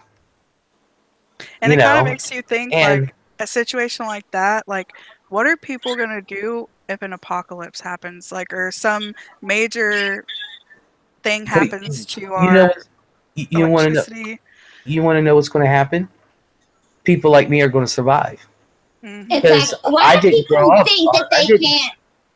I Why do didn't. people think they can't drink water out of the tap? Like, why is it such a big deal? Oh please! Right. I fill I up do it my all the gallon time. jug with water out of my tap. The same here. But see, all this technology that these people they didn't know how. I was like, keep your fucking freezer shut. Well, they were opening up everything. I'm like, why the fuck you want to do that? You know, Oh, it's like, you know, now if it goes for 72 hours, yeah, start cooking your shit because it's going to melt. But I said, what if your electric comes on in 6 hours? You know, what the hell? You know, but the point is, they didn't know how to survive. I had to feed. And I said, shit, I'll put some foil on that bitch. I'll put a skillet out there. I made straight on the grill bacon and eggs. Mm. Straight on the grill. hell yeah! Sloppy Joe's did the same thing. Everything you can do in a stove, you can do on a grill. Yep. The thing And is ovens and shit. It used to be like my house is from the days. Of course, it's patched up now. Their oven was a wood burning stove. I yep, mean, how do you think they did it then? yep, Fire. It's amazing what fire will do, right? exactly. I just found it interesting that me and Fran, of course, Fran had to go to work. I'm like, really? They were running on emergency power. Um, they had their own generator, so they were open. I was like, who the hell's going to go to Lowe's? Well, I'll be damned. There are people shopping at Lowe's. Um, For what? for outdoor stuff, so people can survive. And then it just got But to the they point. don't know how to use it because they've never tried. Exactly. And they can't look it up on the internet because their phones are dead. Exactly. The phones are dead. Nobody. I was like, damn. Next thing I know, it was funny. I started grilling. My neighbor brought over his grill, and he says, "Well, we got some food." And I said, "I got some food." We had coolers and everything, and it just so happened that we ended up with ice, so I can have ice for drinks and stuff. The guy came. There's a corner store down there, and the guy came to empty the freezer, the bags of ice. He said they're just going to turn to water, and so Fran just happened to stop by, and she's like, can you sell those?" And he said no, but he said, you want some? So she grabbed like 10 bags of ice, and we just had them in the coolers, and that like, you know, we were able to put. Well, I wouldn't let anybody because put pop in the coolers, but we had disposable cups. I said, put your ice in because I don't want the ice to get dirty. Because I use ice in my drinks. So I had Kool-Aid, and if anybody had any pop, they would just pour the pop in the cup and use the ice cubes, you know. But we had it, and it was just luck because nobody was selling ice. Nobody could sell anything, and people were looking for ice. And Fran just happened to drive by, just happened at the right moment. But You know what's funny? other than Is that, it's really weird because once we started cooking, here comes the people in the neighborhood, and then it got out that I had a phone, that I had a landline, so they were able to call family members and stuff. And I said, yeah, I wouldn't charge them or anything. Somebody said, you got to charge $1 a call, and I'm like, no. really? I was like, are you serious? No, no, just go in there. Right there's the phone. It wasn't cordless; it was an actual handset, and I virtually insist upon having a regular landline. But you know, we were lucky; we got ours on early. But it just amazed me. All these people started gathering outside, talking. Neighbors were literally talking to each other. And then I remember when the electric came on, I had little mama, and we were inside, and I had her in the rocker. She needed a nap, and it was cool. And because we had all these trees and everything, so it was cool inside. And then I heard the electric come on, and then I laid little mama down. I turned the air conditioner on, laid her down in the bed, And then I went outside and everybody was gone inside. It was like the street was dead. And I'm like, how interesting is that? You know, without the technology, people would actually learn to fucking communicate. Talk. See, we've only had one instance where something like that has happened. We had a really bad ice storm that hit, and I was probably like 10 or 11, and there was literally like 3 inches of ice everywhere on the power lines, everything, and so the electricity didn't work, nothing worked, and it's amazing what happens when you don't have access to the things you're used to. Yeah, families start talking. Mm-hmm. Neighbors start talking. And Pretty we were P just says, lucky that my grandparents run on propane still, so that's because we were out of electricity for like a week. exactly. Cameron says this is proof that society falls. You have to be able to think for yourself. Exactly. Vince is a Pretty Pete. What state do you live in now? No, Lauren Chick said you should have seen my boys' faces when I tried to explain party line phones to them. It looks something like this. Oh, that's funny. Oh my goodness. Jess says, "Be right back. Pee break." Well, I'll wait till she gets back because I'm just going to end this. But I was laughing to myself because I always sat outside anyway, and it just went back to a dead street where I said 15 minutes ago everybody was out talking, and they all left. Of course, I had to clean up the fucking mess that was left because people brought food and they wouldn't take it back. And I'm like, what am I going to do with all this food? I ended up, now some friends of mine, they were still without electric, and so they ended up staying, and they brought shit from their house. I had food out the ass. And then to top it all off, I had to put them in the coolers because it was, how do I want to put it? There was just so much food. And then to top it all off, everybody just went out to eat. The restaurant's open and they just got like bombarded. And See, I so think that's where I'm grateful. Is my father-in-law is a truck driver and he can't decide what size cooler he wants. So I keep getting more and more every year. I understand. And what's he do again? He's a truck driver. Oh, my He's dad the was owner too. operator. Yeah, he's my dad was a truck driver too, and he's went through all types of coolers. And he went through those electric coolers that'll keep food warm or hot. He's went through I don't know how many of those. Those are actually handy if you go on long trips. You can make up sandwiches or have stuff to make sandwiches. You don't have to eat at a restaurant or nothing. No, You can make and up sandwiches. And I love that stuff. You can make salads. I love that that's cooler. his big thing. Is he does not want to have to buy food out. Period. Exactly. So we end up with a lot of shit, and I'm grateful for it because most of the things he brings home I put in the freezer because I don't know how many people know about where I live, but the storms we get, you never know, and we're overdue this year. We never know what's coming. Mm-hmm. Oh, same with that. Well, same with the High Valley. Where I live on the edge of the High Valley, but oh my God, we just never know. Like yesterday, we were supposed to. No, today or Tuesday, whatever you want to call it. We were supposed to have all this sloppy ass snow. It was supposed to be a mess. It bypassed. It went north south of us and east. Well, it went north and south of us, and it just like went around us. I'm like, shit.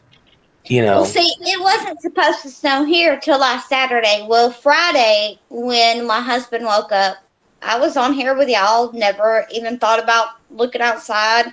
After we got off, I started, doing a little bit of extra cleaning. My husband's like, there's a shit ton of snow on the ground, and we aren't equipped for snow. Even though he made it to work, his job never shuts down. It was so bad, they sent him home. And we were shut down for 2 days for snow. And luckily, I had already sent him to the store and most people were like, we need bread, milk, and eggs. No, fuck y'all. I'm gonna eat. I don't need milk. Milk ain't essential. Oh, Give it me is in my meat. house. Eggs I are mean, essential at my it is. house. Eggs are very essential. But milk, like, I'm going for the noodles and shit you can make with water because if everything shuts down, you need the shit you can make with water. Beans. So, exactly. So I was like, okay, I need this, this, and this. And batteries. You always need batteries no matter what. So I always have my flashlights. I always, I can always see, and I always have water. Mm-hmm. So I have rice. I always have coal or charcoal so that I can make anything, and I always have a couple of jugs of water in my house, which is usually from milk jugs because I store my own water. I don't buy it. But where I live, it's pretty essential. Milk, it is essential in my house on a normal basis. But for things like when shit gets shut down, I don't have to have it. So we had to have rice, and I was able actually to make my power. I was the one person, or my street was the one street in my neighborhood that did not lose power. So I made enough for a few people, but I made chili, and then I made Mexican cornbread because my husband has to Mm-hmm. have Mexican cornbread. And I also made stuffed cabbage so that if anybody needed to, even though they said you can still travel, if any of my family or friends needed to come, I had plenty of food for a couple of days. Oh hell yeah! I always make enough in case somebody needs to eat. You know, when an emergency happens like that, especially my neighbor across the street. He's an older gentleman, and um, he lives by himself. His wife passed away and stuff, and make sure he would eat because his daughter actually works with my sister, so they're good friends. So we told her we would keep an eye on him and stuff like that. But yeah, you should always have some extra in case somebody's hungry. But y'all, I want to end this. I want to thank everybody for coming. I want to thank Jess and Twin for coming on. I think it was a good discussion between us all. Um, I thank everybody for coming into the chat, as always, and voicing their opinions. I hope everybody enjoyed it, and I think we'll come up with another topic to talk about. Awesome. Well, thank you for having And me, Les. It was fun. oh, hey, not a Yes, thank problem. you. You broke my last Not a dream problem. cherry. Oh, you know how many YouTube versions I have under my belt? I'm serious. I have a ton of them between my other channel and this channel. I have a ton. But I do want to thank everybody for coming and participating. And I love it when we have nights where there's no arguments or something, and that kind of shit. So thanks, Justin Twin says Liberty. Thank you, Vincent, Pretty Pete, Lisa, Megan, um, Jen, Hannah. Who else am I missing? Oh, you can't forget Amber and Little Northern Chickie. Yeah, You Chicky, that bitch. can't forget that bitch. There's Foxy. Uh, you love me, and you know it says Chickie. Yeah, Yes, yeah. Foxy. Text me whenever you need to.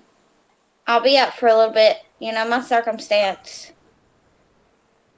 Yeah. So, um, yeah, and I hope your husband gets better.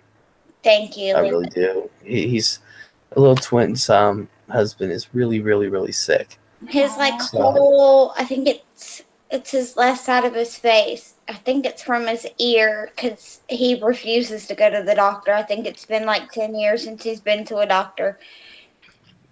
And it's bad, but his dad told me I'd have to force him. If he refuses to go in the morning and go to work, he has to go tomorrow night.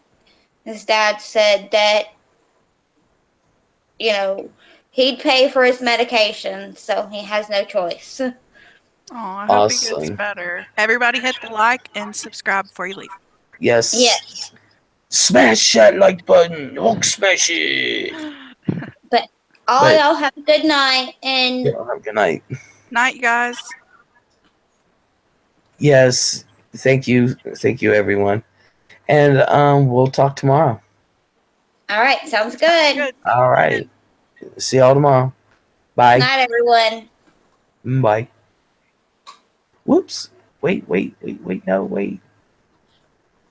Wait. I hit the wrong thing.